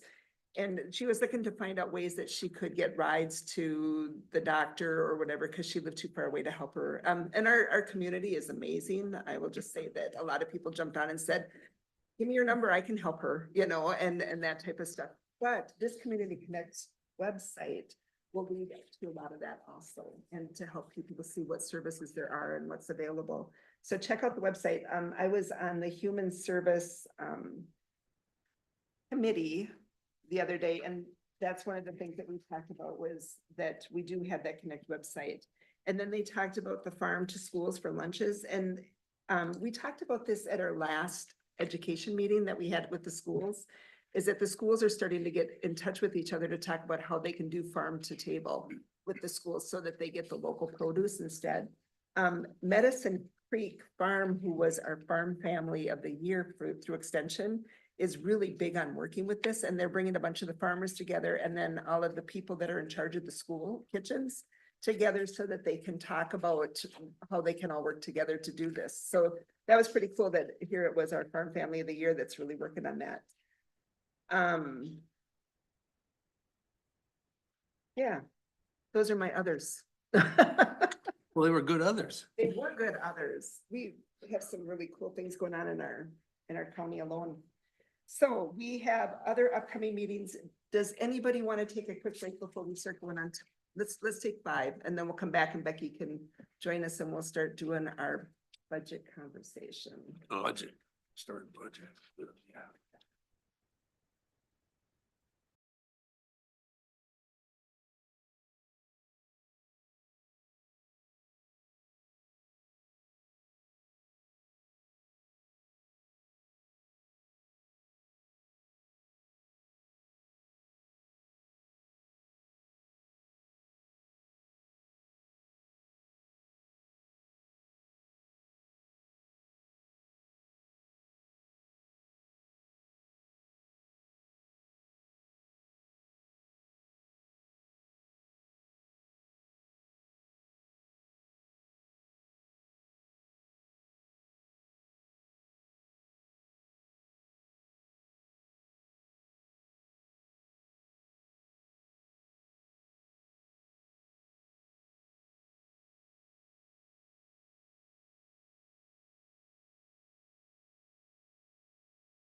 All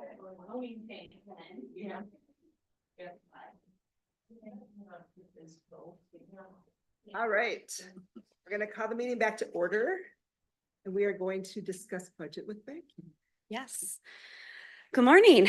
My name is Becky Foss. I'm the Director of Pine County Health and Human Services. And I am here today to talk about the proposed 2025 budgets for Veteran Services Office, Health and Human Services, the Children's Cabinet, and the opioid lawsuit settlement, projected expenditures for 2025. I know Kelly usually has a slide in the beginning of her presentation that talks about assumptions when building the budget. And so this slide goes through the assumptions that the budget was created with for 2025. So the union agreements are settled for 2025. So we included people's steps and the COLAs increase. That's just something we know. It assumes that we're fully staffed, and we also budgeted a 10% insurance increase.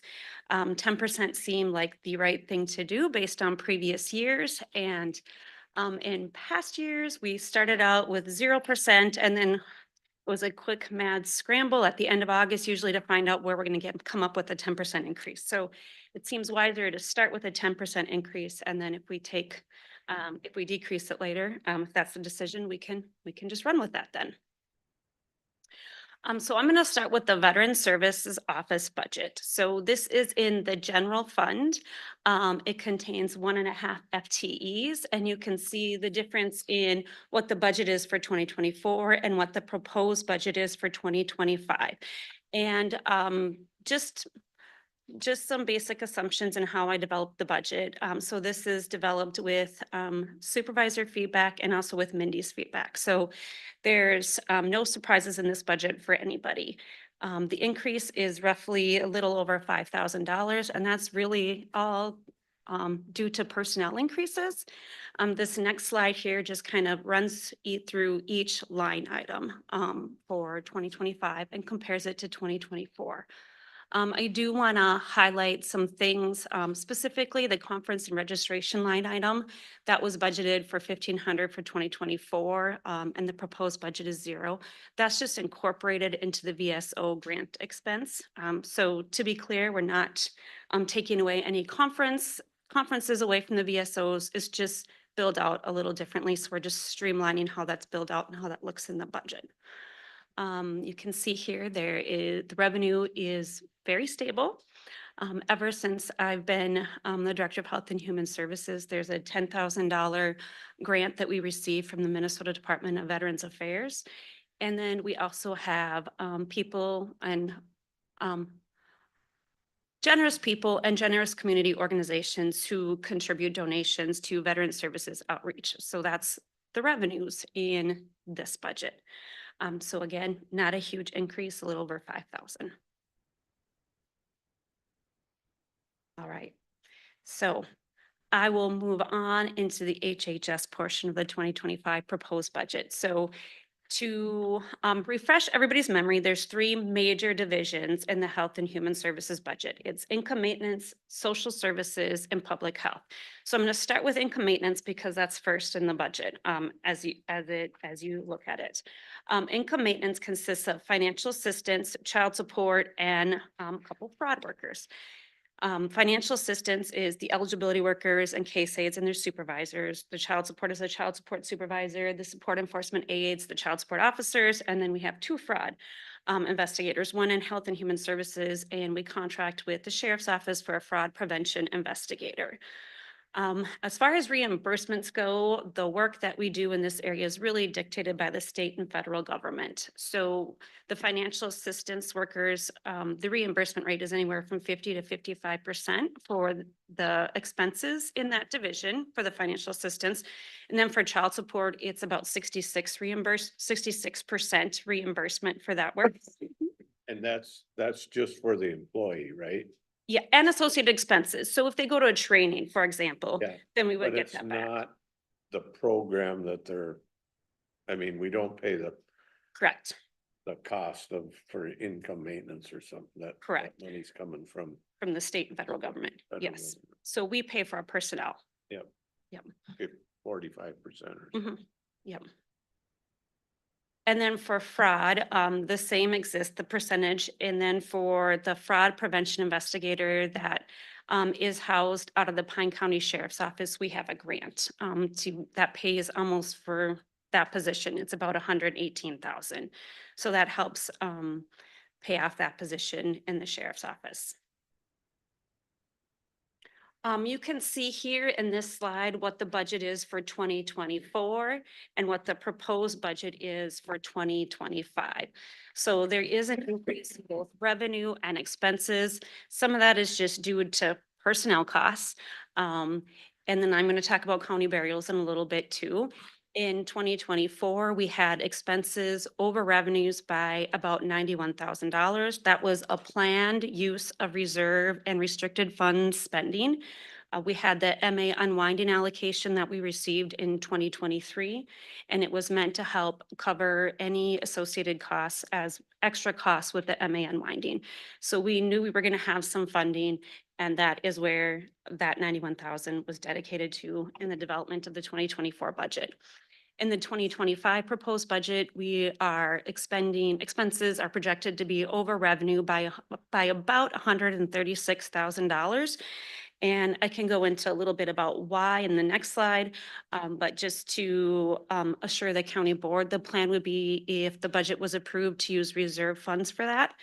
So no additional tax levy would be needed in this area of the budget. From 2024 to 2025, there are some changes that we're putting into the budget, or just some changes overall to the program area. So in over the last year, 12 months, we have gone through something called MA unwinding. And so during the federal peacetime emergency, people did not have to renew their eligibility for medical assistance. So what happened is the number of people on medical assistance grew. So we roughly had about 8,000 people in Pine County who are on medical assistance. And so each one of those cases had to be touched over the last 12 months. And we had the allocation to help us with that. So we hired some temporary employees. Moving forward in this budget for 2025, the proposed budget, I added an eligibility worker because of the caseload size in the MET system for medical assistance in Minnesota Care. So MET stands for the Minnesota Eligibility Technology System. And this slide kind of goes over more details about why we're asking for another eligibility worker. And when we just look at the numbers, it seems warranted. When I met with the supervisor of that team and the one of the most experienced workers in the METS unit, the request was actually for 2 or 3 new staff. And so I said, how about one? How about we start with one? And so you can see the numbers here. These are higher than 2019 numbers or pre-COVID numbers. Also, I think one of the most important things that I can highlight is there's just some new policies that have been put into place. And again, these are, well, not locally, statewide. So these policies are really well-intentioned and trying to serve people really well, but it has increased the work associated with applying for medical assistance. And if you're the worker for processing those cases. Can you go back one? Yep. So I just, how long, I how will much try. time does it take, like a caseworker per person generally? I don't know if I have the right per person, but I can tell you with the new policies and how you have to look at each case. And if somebody's no longer eligible for medical assistance, you have to, through METS, you have to make sure they're not eligible for medical assistance through another program, through one of the other program units in the eligibility worker area. And that has increased. We just did a time study over a month that involved that one worker adding 38 hours of her time just for that. So she is certainly getting overtime. And that's a work week. And I think Commissioner Ludwig, you said it really well during the HHS committee. We don't have an extra week in a month. It's just extra work. And overtime can work for a little while, but you can't sustain that for long periods of time. And then you just have to really look at what's the best way to move forward. Thank you.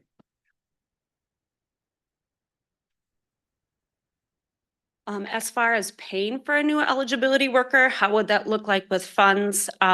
If we have any MA unwinding allocation left over, we would utilize that first. It is not looking like we'll have that going into 2025. So we would use just our reserve funds, and just as a reminder, we would receive 50 to 55% reimbursement for that position. So we're really using about 35 to 40,000 of reserve funds to help pay off that position. We usually spend some time over the last couple of years talking about county burials. So now this is just always incorporated into the budget presentation.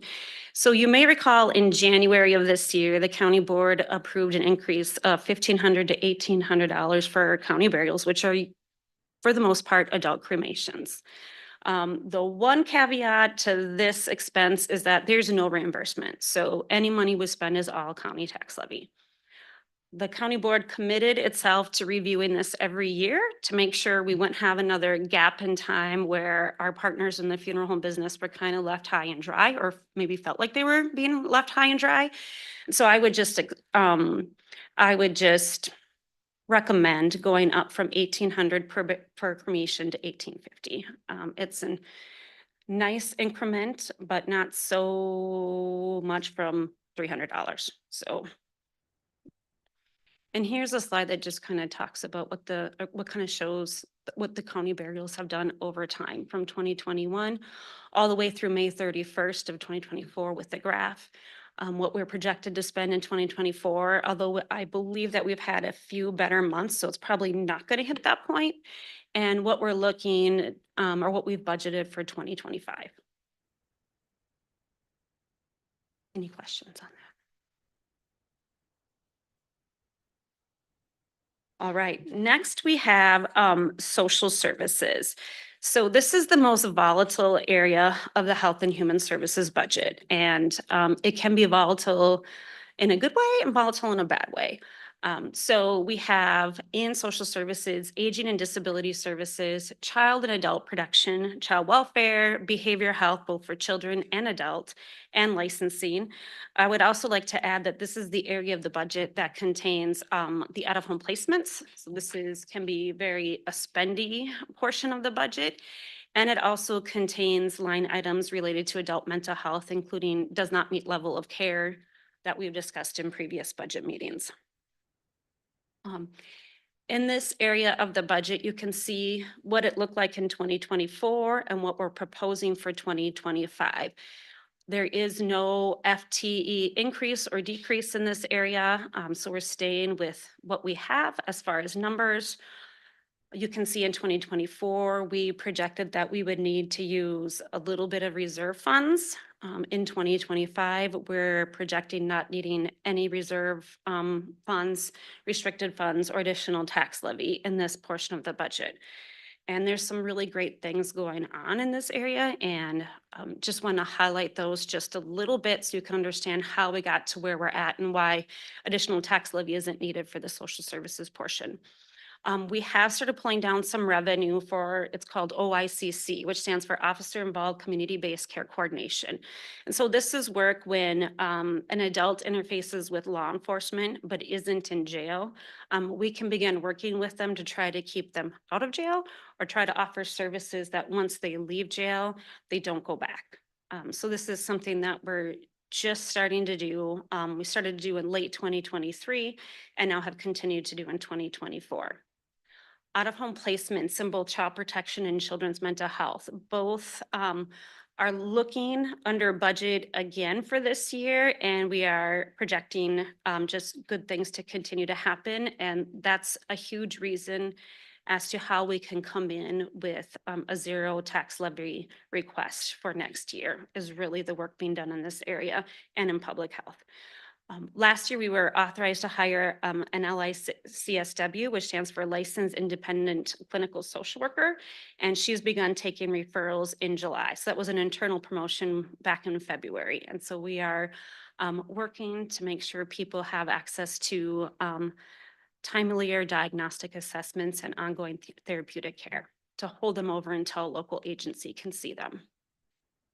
The next few slides are going to just highlight what is going on with our out-of-home placements. So this graph is interesting. 2019 was a pretty rough year. And then we have slowly gone down with a few little ups and increases in 2022.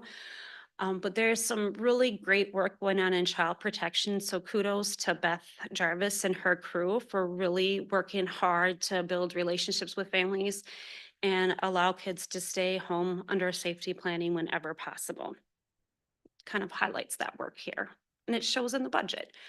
The probation placement expenses. So back in 2023, the contracted bed, that contract that we have with ECRJC moved over to the general fund under the probation budget. And so when you see the difference between 22 and 23, part of that is just because some of the funding was scooted over to the general fund. And then you can see here, it's looking like we are projecting under budget for 2024 in this area of out-of-home placements as well. And then keeping it steady for 2025 at 242,000.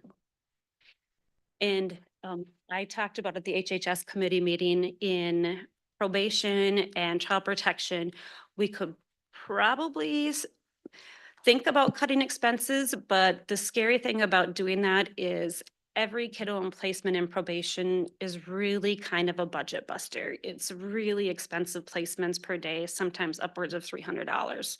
So it's probably not wise to cut it too much more.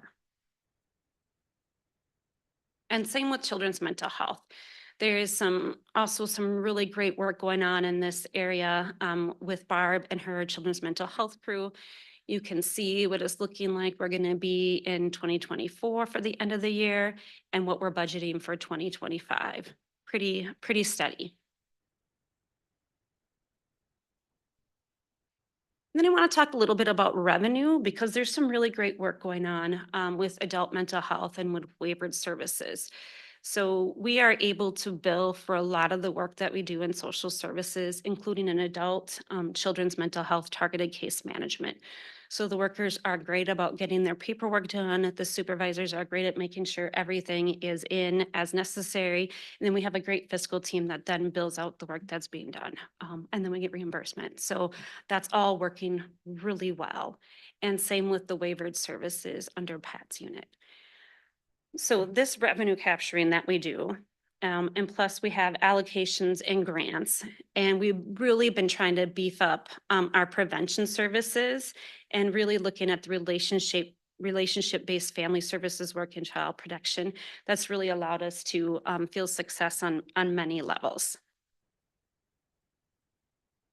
There's been talks here about state grants and state funding. And I will say over the last couple of years, we have seen a couple small increases to allocations that we received, and that's adult protection. So that has increased over the last 2 years. The Children's Mental Health Screening Grant, that is a grant that or an allocation that we receive from the state that helps to pay for it's about $35,000.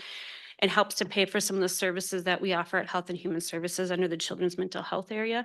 It also helps to pay for some outpatient expenses and some work done in juvenile justice, so in the probation area as well. Those line items are all in the HHS budget just for ease, and that works out really nice. I know the Moose Lake allocation, we've had several conversations about that, Commissioner Ludwig, over the years, and we played defense on that, and that worked well for us, I think. It's be about 224,000 a year. Yes, right? yes, yeah. What's really nice is that money that Pine County used to get for that now goes to the region, and the regional funding has increased, not decreased. So we still have access to the same amount of funds per year. So that's really nice. So it's just coming in a different form. Yes. Okay. Yes, and we still have to plan for it and budget for it. But we're really grateful for that because with that funding, we were able to bring a contract in-house for the Adult Drop-In Center and the Community Support Program. And we're serving a lot more people that way. That was definitely the right decision to make. There are a couple of new allocations we've received over the last few years. So this year we received the Family First Prevention Services Act. That was about $25,000. And then over the last 2 to 3 years, we've received a child welfare opioid grant that this year was about $20,000. That one goes more up and down as reports come into the child protection system for alleged drug use. So that's kind of, it's just tipsy. It's not super reliable with how much you get. And then over the last 2 years, we received the local homeless prevention aid, and this aid in the work associated with it is contracted out to Lakes and Pines with other counties in the region. So for the local counties, contract with Lakes and Pines to disperse that aid, which is designed to help stabilize housing for families with school-age children. And again, we talked about the billable revenues that we have in the social services area of the budget that have really helped to put us in a place where we don't have to ask for additional tax levy in 2025. In between the social services budget and the public health budget is a page for the Children's Cabinet or the Children's Collaborative. And the HHS department is the fiscal host for this, for the work that's being done by the Children's Cabinet. The Children's Cabinet is made up of the superintendents of the local school districts, the Pine County Sheriff's Office, Public Health, Human Services, Therapeutic Services Agency, and Lakes and Pines. So together, the Children's Cabinet and SCRED decides how to use the funding that's received. So in state fiscal year 2025, which has already begun, it has approved to pay for transportation coordination for day treatment for TSA. So that's about $8,000 that goes to TSA to continue their great work there. It pays for an early childhood resource coach out of SCRED, and it pays for the cultural community coach that's housed in Hinckley Finlayson. A shout out to the group here because the cultural community coach was the brainchild of the county originally under probation director Terry Fawcett. And then that was moved under the Children's Cabinet, which had a source of funding that could be used. Moving on to public health, you can see here the revenue and expenses listed out for 2024 next to 2025. And so we are projecting a deficit, and it's actually really not a deficit. So we have restricted funds that we have to use next year for McVie and the Sauer Family Foundation grant. So the deficit that you see is really just a planned use of restricted funds that cannot be used to pay off anything else. Some of the work that's done in public health is phenomenal. So I'm excited to show this slide. I talk a lot about our child protection placement numbers decreasing, and there's a lot of reasons behind that. You're going to see some slides about the Family Resource Center, but this one, I'm so proud of this. So we have a family home visiting team, and they utilize an evidence-based family home visiting program. And you can see here, Pine is one of about 8 counties in the state with the highest number of families served through the program. It's totally voluntary on the part of families if they want to access family home visiting. But studies show and the evidence shows that if you can provide these services to families when they're young, you can help them avoid deeper end systems later on and deeper end services and reduce the likelihood of trauma and neglect for children. So it's just a really exciting thing to note and to see that this great work is happening here in Pine County. How many people are on that team?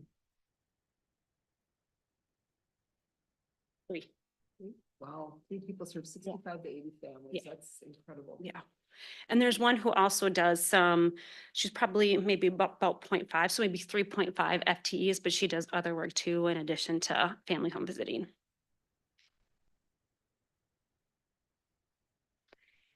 And then something that we just implemented recently is the Family Resource Center. And our Hinckley site has been now open for over a year. We're seeing some great numbers out of Hinckley.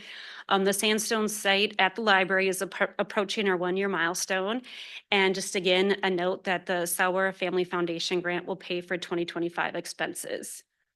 I want to add that Children's Justice Initiative Committee that I'm on with tribes and state and counties that get together. The one thing that they're really looking at is FRCs and having them for the tribes. And so one of the things that we've talked about is Mille Lacs Band works with ours to help the tribal members, you know, and the community to learn more and grow more together.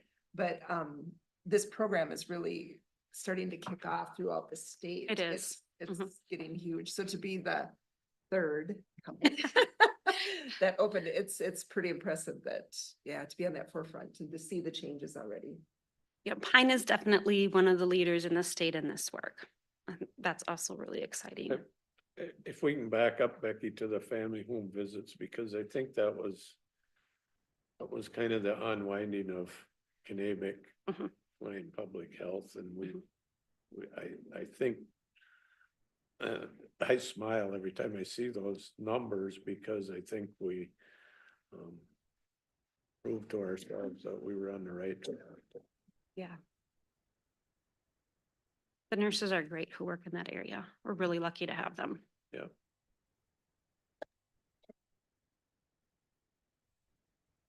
Here are the numbers for the Family Resource Center through the end of June.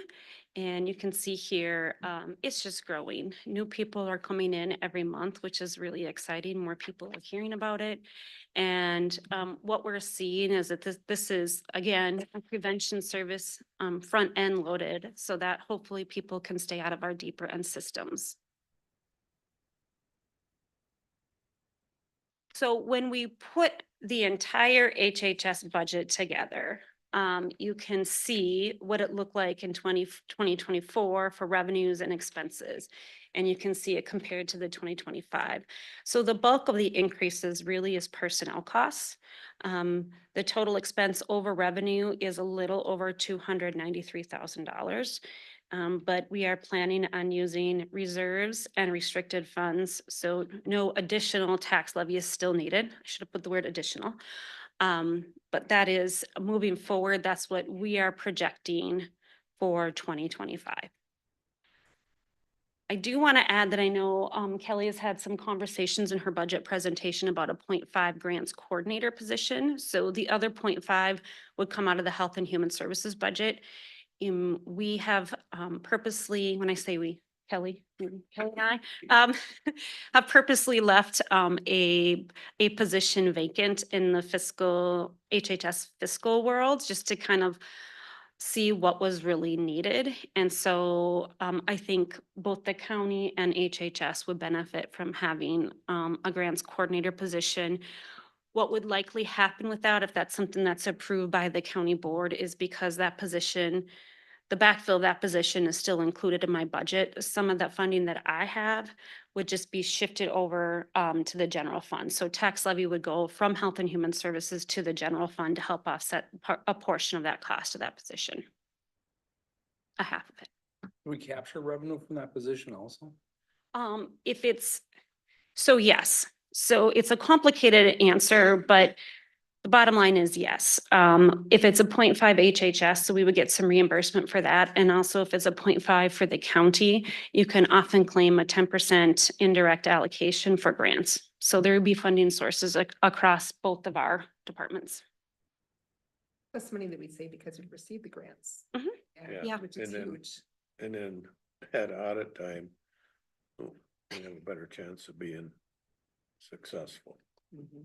Yeah, and so if it wasn't clear in Kelly's presentation, I think the point Becky is making that this is a vacant position that is proposed to be repurposed and then the funding realigned. But it's not, if you just look at total FTE count, it would not add to the total FTE count. Are you including that person in your 25 budget?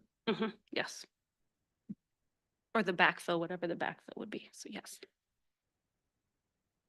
And if you remember the transition that we did in the public or in the Health and Human Services accounting, we restructured that to fall under Kelly's portfolio because it's really accounting work. And so after some time with that, it was determined they don't need another accounting technician position, but a grant coordinator position countywide would be very beneficial.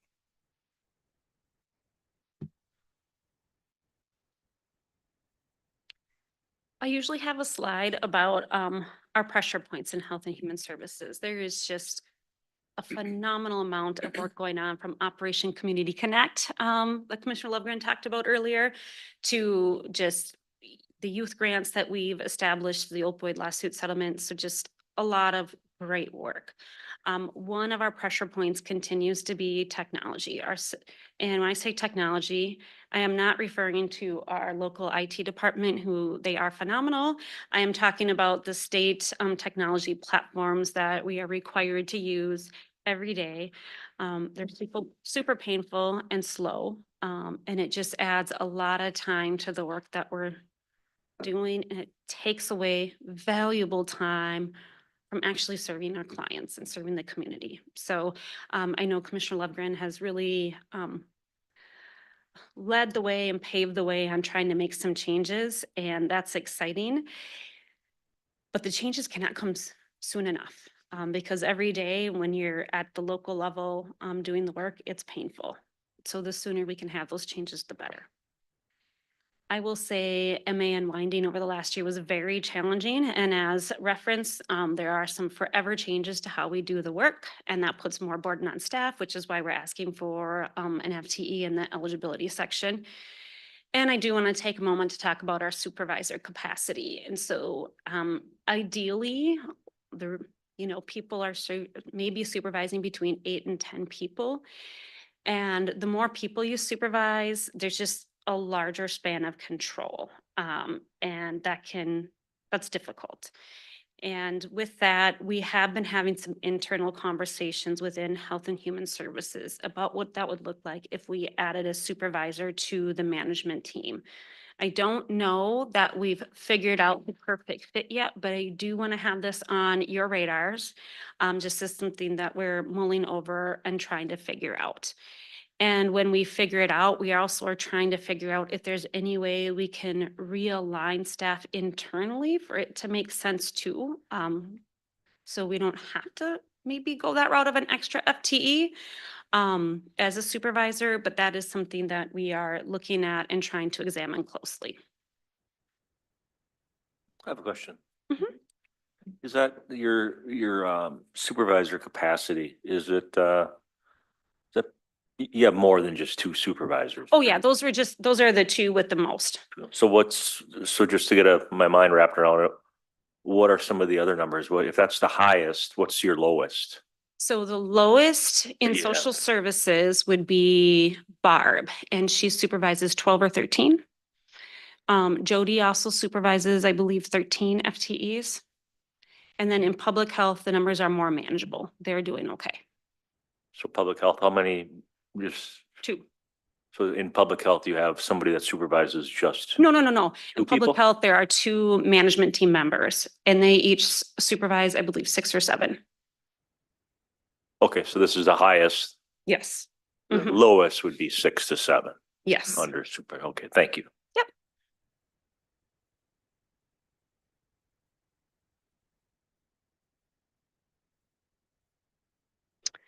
And just as a friendly reminder, so this proposed budget makes some basic assumptions. It assumes that there's a 10% increase in health insurance. And we all know here that that's not dollar for dollar. So if it doesn't increase 10%, there's going to be, I will certainly be able to reduce expenses, but then there's some revenue reimbursement attached to that. So again, it's not dollar for dollar.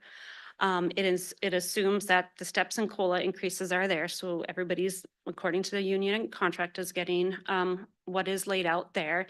And the proposed budget assumes we are staffed 100% of the time. And typically, Becky, are you staffed at 95%? Right now, we are staffed at 99%. 99? Yeah. Good, good.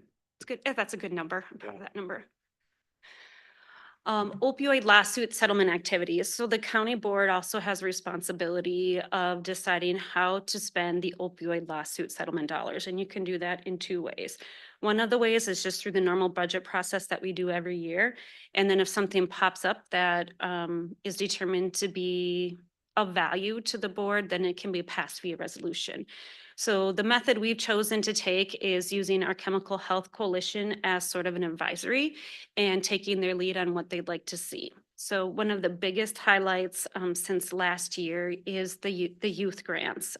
We budgeted and the county board approved $50,000 for youth grants. They're called yoga grants, youth opportunity grant applications. You can see here that we received 86 applications in total. 56 were approved, 30 were denied, and the number of youth impacted by those grants was over 3,200. So those are just awesome numbers, and the organizations impacted were 30. And there's a lot of work that goes into that for those individuals who are reviewing the grants. And I think if they had their way, they would approve every single one, but that's not always feasible. Well, and they're almost out of money too, aren't they? Yep, yep. So you have it, yeah. 3,200 youth. How many youth do we have in our county? More than that. We must have half of all of our youth Yeah. involved in some way or another. Yeah, which is what it's designed to do, and making sure they're connected with healthy activities, and adults, creating meaningful relationships with adults in their lives who may be coaches, maybe teachers, maybe a club advisory member. So that's really exciting to see how we've been able to help build that. And that's one of the things that is actually helps to prevent the use and misuse of substances, is really creating opportunities for youth to become engaged in their communities.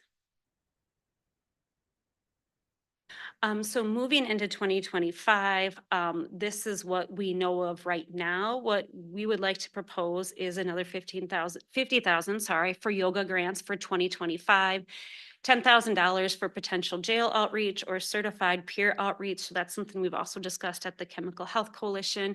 And then some salary and wages to coordinate those activities, and also to continue to do the approved strategies we've already approved naloxone plus. So if there's a non-lethal overdose, either public health or social services staff get the referral and they make contact with those individuals.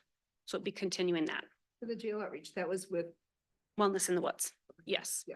And I will say there's been a little hiccup. The individual who was at our meeting is no longer with Wellness in the Woods. So it's a matter of resetting and figuring out how we want to proceed. Okay.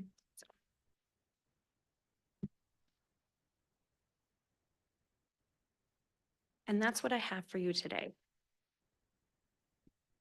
Are there any questions? Thanks, Beck. Thanks. Thank you. Pretty much. Very well done. So Steve, based on my internet research, there are about 5,600 youth under 18 in the Pine County. So Becky, you hit a good number of them. You Yeah. got more than 50%. Yeah. Thanks, David.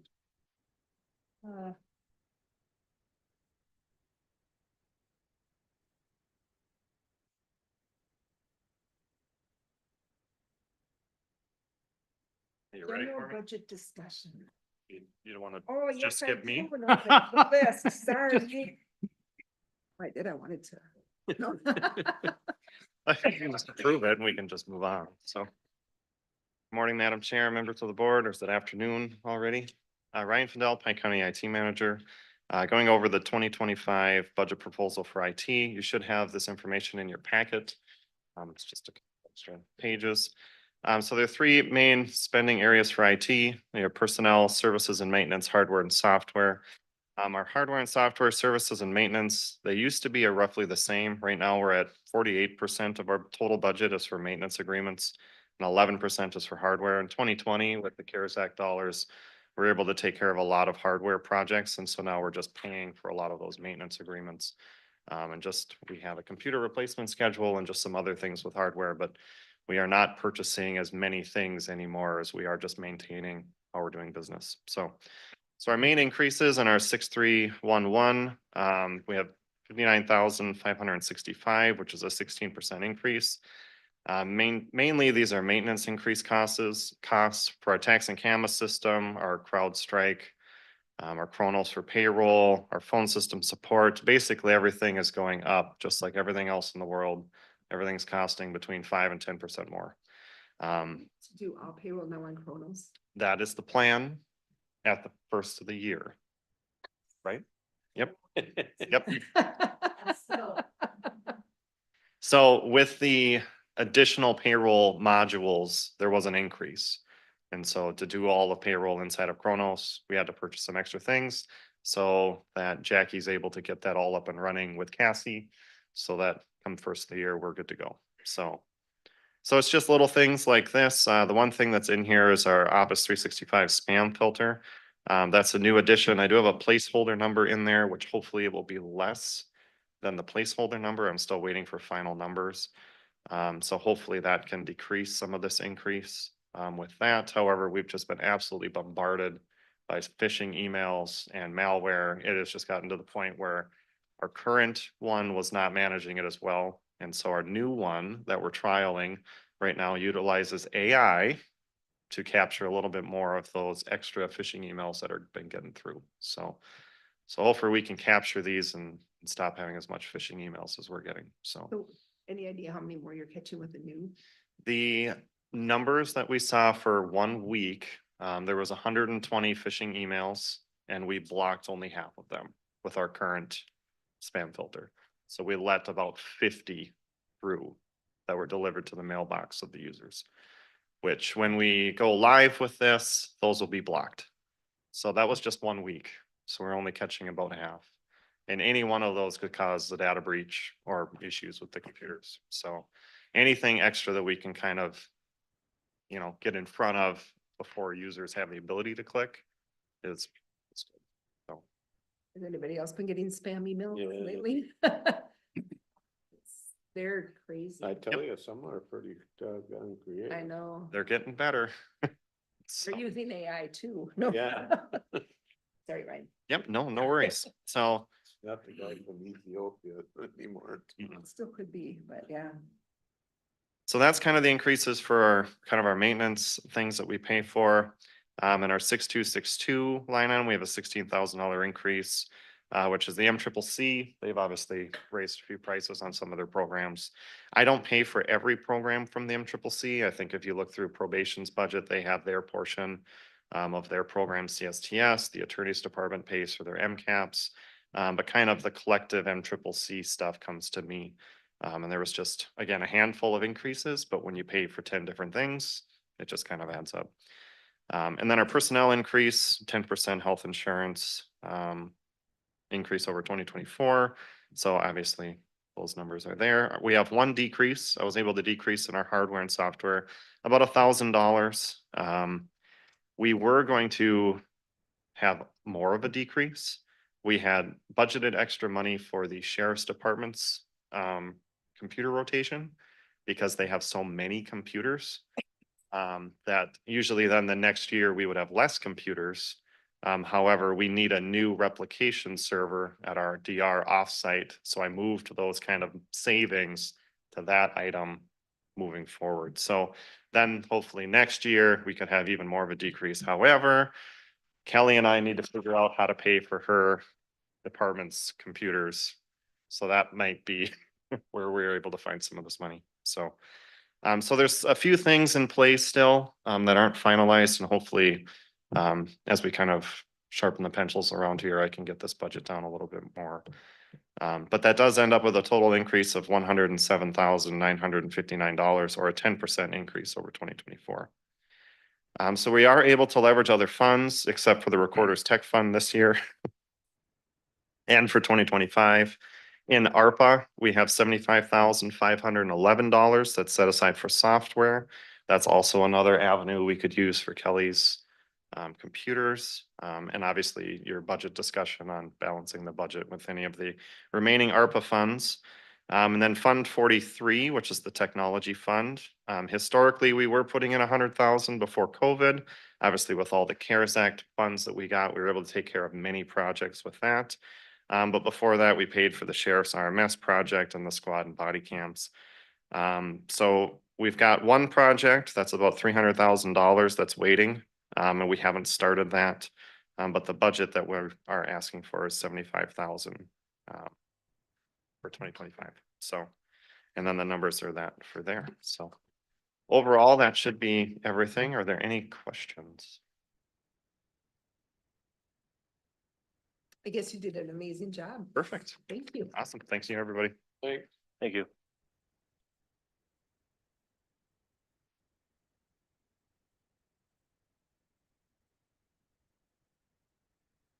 Good afternoon. I've got 5 budget departments that I will review. They're all pretty small, starting with the most important one, the commissioner one. And if you're following along in your packet, the only increase is related to health insurance. And once the Health Insurance Committee meets on the 19th, we may be able to revise that number down somewhat.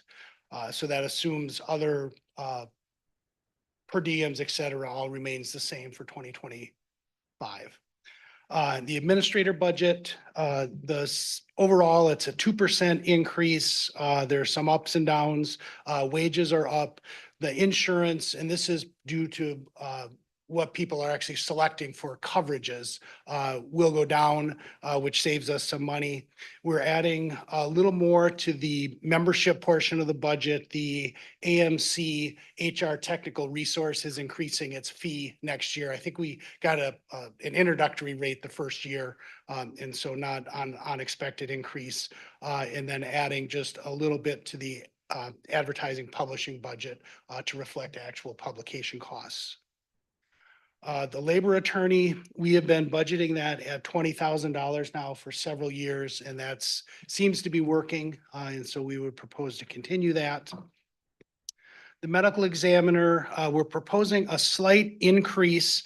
The ME contract is at $51,500. That is not changing. But the actual transportation of the remains from wherever the scene is to the ME's office is costing more than we have budgeted. And so we bumped that up $2,000 to a total of $14,000. And then the Initiative Foundation is in the budget for $7,450. That's been the number for quite a number of years. And they typically don't come and do a presentation at budget time. They typically do that at another time during the year. But if you have questions for them, we can certainly reach out and connect with them. So those are the last of the budget departments that need to be presented. And if there aren't questions, in your additional information was this handout. And this adds that additional column on the ARPA spreadsheet. And it really, that available column makes, I guess it doesn't make some assumptions, it just does some math that says, if you were to do this, this is what would be available. And so I can run through those.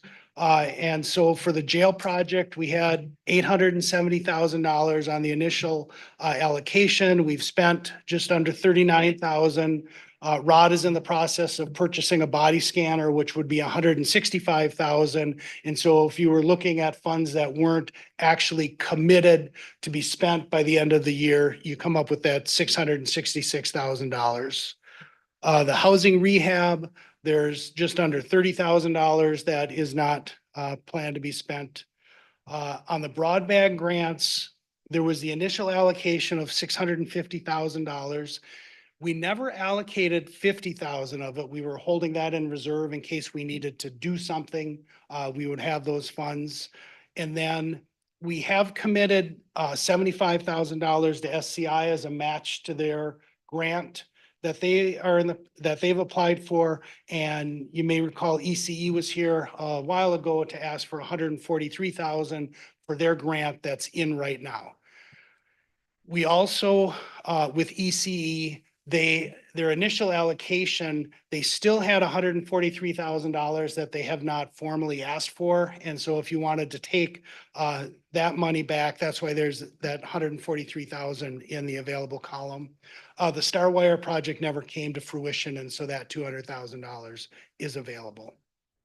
The Mille Lacs Band of Ojibwe, we had put out a $100,000 for them. They've never returned the contract to us. And so they've not spent any of the money. The contract requires it be spent by the end of this year. So our assumption is that they're not doing that project. Becky had reached out to their program person a couple of times over, the last several months and had not heard back. And so she is in the process of reaching out to Stanley, who is the primary contact under the contract, but that we could end that contract since we never got a signed copy back and recapture those $100,000. The sheriff's office, there was kind of a laundry list of things that the sheriff had used that $92,000 for. There's 15,000 of it unspent. Ryan mentioned, I think that $75,000 that in his presentation of ARPA money that could be potentially used. And so that's showing here on the spreadsheet. The U of M Community Mental Health, they did not spend $20,000 in the first month of the contract, and it's on a monthly basis. And so we think we could recall those funds. And so if you add that all up, it comes out to just shy of $1.3 million. And so you can do, your own arithmetic. If you say, no, we need to spend that money because we want to use it for those purposes, we could certainly do that. And then the total would just reduce accordingly. Then that last line, there's this local assistance and tribal consistency fund. That was part of the original ARPA law. We've had this $100,000 sitting on designated. That certainly is available for designation as a way to put towards the 2025 budget. Questions on the Yes. ARPA? So what happens? I mean, how long before someone can say, I want to come in and apply for something and get a contract? We would still have to approve that, right? A deal with Yes. somebody. Yeah, to spend the ARPA money? Yes, but all of it would have to be contracted for by the end of the year. Right. So we would have to have someone to come in and plead with us to do something or approach us to do some work. Okay. So some of these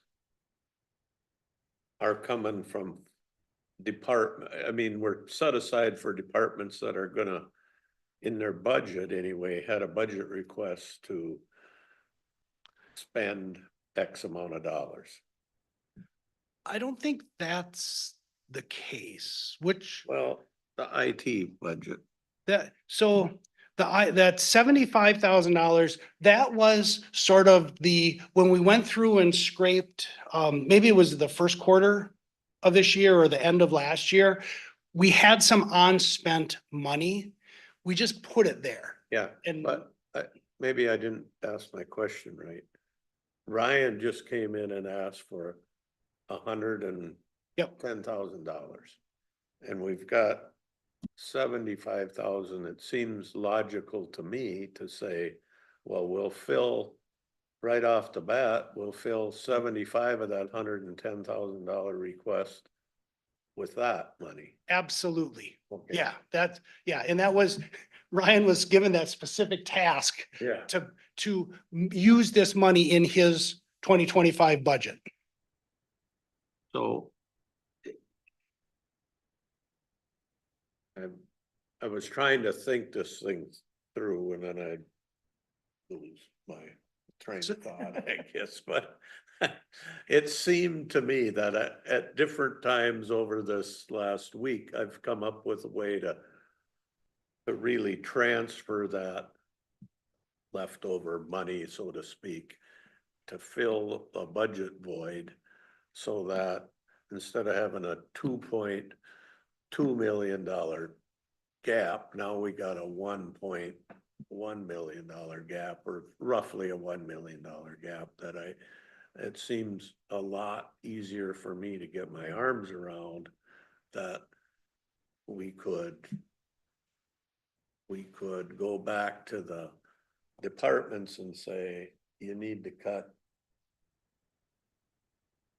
900,000 and we'll increase our levy by 1.5% or whatever.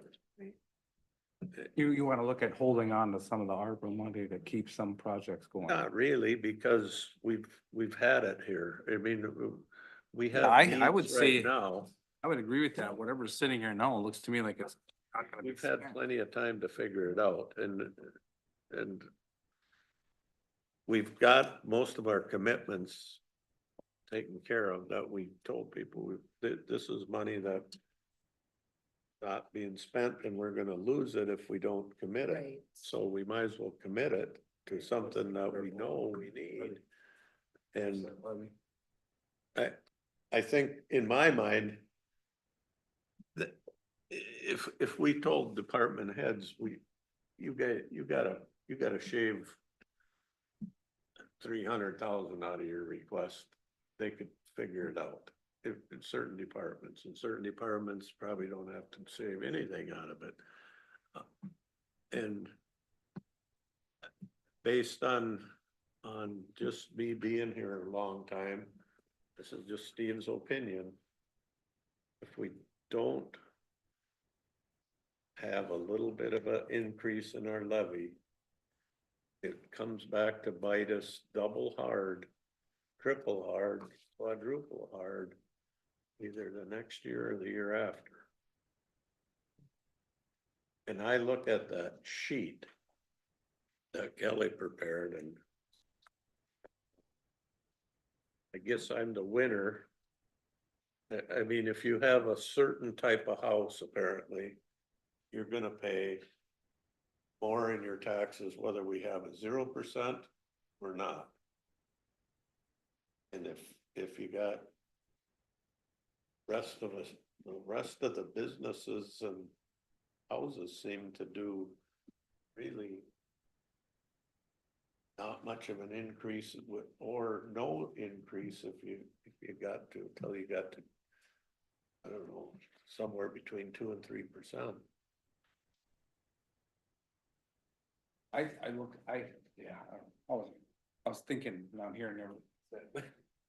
I look at what's coming at us, you know, we got a patch of roof. And I don't know what we're gonna do with their jail, other than we got the body scanner budgeted in there, it looks like, so. I wouldn't have a problem if we could commit the excess to our budget right now, right? Yeah, that's what I'm, And then it would be committed. yeah. And then how we spend it is our discretion, Yeah. kind of, right? We have to sign it to. Right, sort of. So by December 31st, 2024, it has to be under contract. However, I think if you told us we need to find contracts at the tune of whatever the dollar amount is and specifically commit it to that, we could do it. Contracts to pay for things in the 2025 budget. Right, That's what I'm saying. yeah.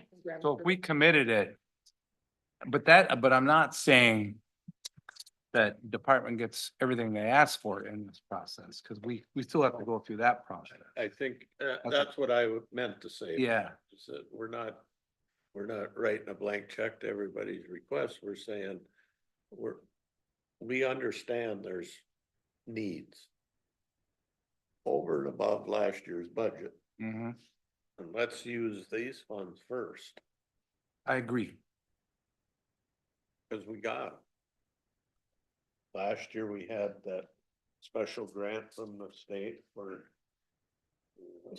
sheriff's, you know, and so I think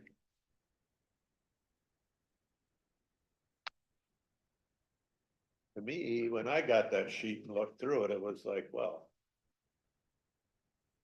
that helped me hit the easy button.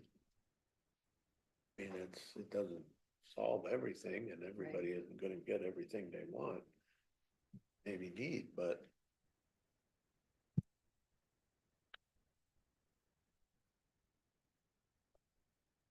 Does anybody have any questions if we take the money that's available and say, okay, we've got $1,399,828. We want to reallocate that and have them come up with having that put on, I don't want to say contracts, not contracts. Right. Committed in the. but Yeah, to committed commit it. into the budget Yeah. somehow. Specific. Yeah, so we're all set on that. Is there anything that you can see on here that you don't think should be put into that pile or into that pot? What was that question? Do you think that there's anything over here in the available money that you don't think should be put into that pot? No, I think they've all been given ample time. because I think those dollars end No, up. I would say with yes to your comment, except with the jail project. Right? Yeah. So that was the conclusion that I draw when I put it in that column for consideration is if it's just a recognition that we can't fund significant capital improvements, whether they're roofs or buildings or significant remodels, without incurring debt unless we're gonna hit the taxpayer or current programs harder than it seems like they should be hit. And so it doesn't say, in my mind, it doesn't say that nothing would ever be done in the jail again. It would just say that if anything was done in the jail, it would have to go through a process and likely result, if it was a big project, result in debt. Right. Which if we can make it 6 or so years, then that becomes a really sound strategy. I think it does, David. It's the light is at the end of the tunnel for those big projects because we're gonna get a couple $1 million freed up 6 or 7 years.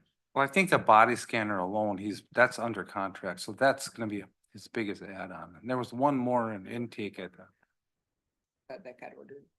Yeah. so I'm in favor of committing it all. Well, I would, yeah, I would be too. Yeah. I, That would be. we I don't certainly- want to give it back. No. No, because it's, and we're not gonna spend it, I don't think, I think we've been very diligent about where we've spent the money. And I think this is part of that due diligence. Certainly help us out in the budget. JJ, you're awfully quiet. What are you thinking? Well, just looking at available ARPA funds. Still trying to understand the whole jail. Needed from Department of Corrections, right? What they want to do there. Well, What now? I mean, the jail project, that's all. We were told that's mandated by the Department of Corrections. The state is mandating No, changes that we. they meet their mandates, I think. The stuff that was, it was getting dinged on was cameras, and I think we corrected that, and then I think the body scanner helps just our staff not have a problem in the jail. And and I And think the other stuff we Separation he's handling. is more to be, for us to be more efficient. But it's 600,000 isn't gonna fix that issue. the lack of segregation is not an issue that the state has issued any sort of a Right. directive that we can or that we must do something. Right. The lack of the segregation in our jail compared to what Rod would like makes some of the management issues harder, right? It takes more staff, it takes more work on staff's part, but it's not something that the DOC has issued a directive on or a corrective action on. No. And I think, either the sheriff or the jail administrator are here, right? And they speak for themselves very well, but I think in their defense, right? They don't want to be under the gun of you must do this by this date, right? Because then that eliminates a lot of options.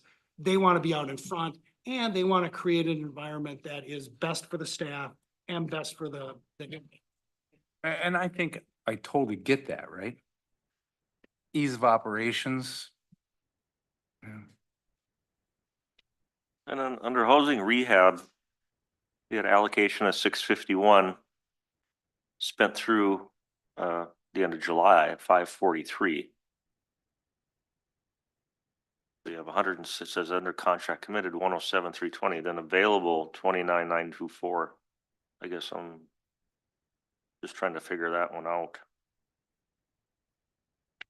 If you add the 543 and the 107? Yeah. Is the math wrong? Is what? I'm just trying to figure out if we spent, there's 107,000 committed under contract, shouldn't there be 107,320? I mean, it's just, to me, something just isn't.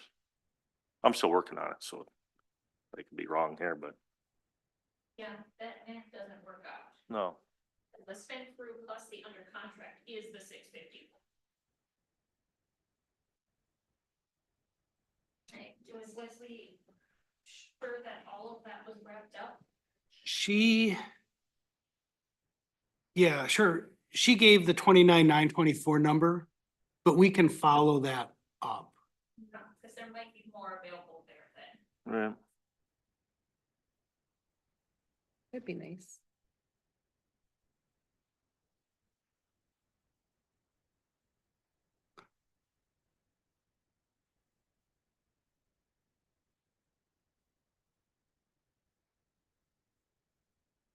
Oh, so when you look at that Excel spreadsheet, that 107,320 is unspent. Okay, so that 29,924 probably just needs to come out of that 107. Yeah. Does that make sense? So if you take 107,320 minus 29,924, that's the actual number that should be under contract. 77,396. Thank you. That should be what over there? 77,396.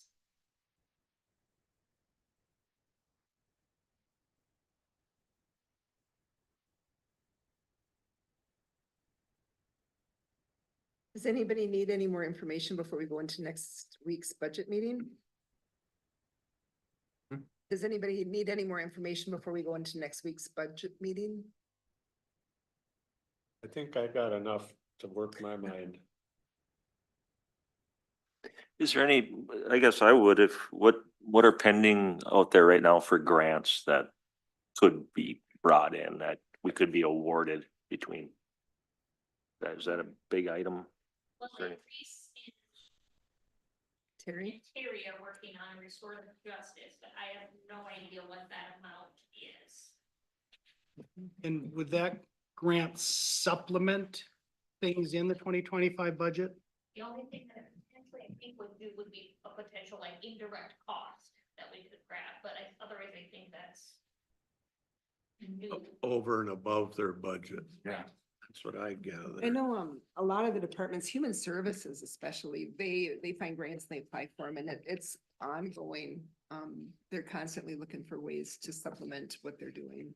Yeah, I was just curious if there's any that are close or can be awarded here sometime soon, or.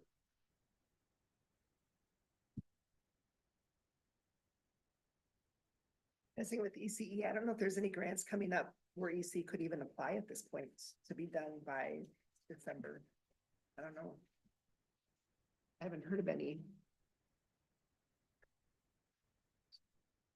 So the short-term goal by the end of September is you need a preliminary property tax levy number. Right? And so that will be the focus of the next budget discussion at the regular meeting. Is that gonna be our second meeting then, right? What is that? Are we having one next week? Next Tuesday, yeah.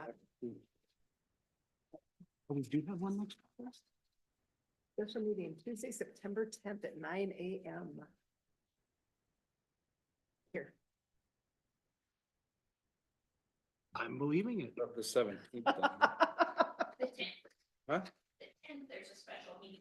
Yeah, at 9 o'clock here. Oh, I know, but I'm saying when we approve the preliminary levy at the board, that'll be the second meeting then? Yes, Great. Yeah, yes. we can be ahead of it. And we don't do it often, but we could. Set it higher than we're gonna end up with. Still working through some of this stuff. But we can't. We could be like everybody else, are you saying? Yeah, everybody else sets it at 5%. Settles at 3. Right. All right. Well, we all have a lot of stuff to study for next Tuesday, so that we're ready. You got your upcoming meetings to boot. There's a lot of them. Have a great rest of your day. It was quite a bit. Yeah. Thanks, everybody. Have a good meeting.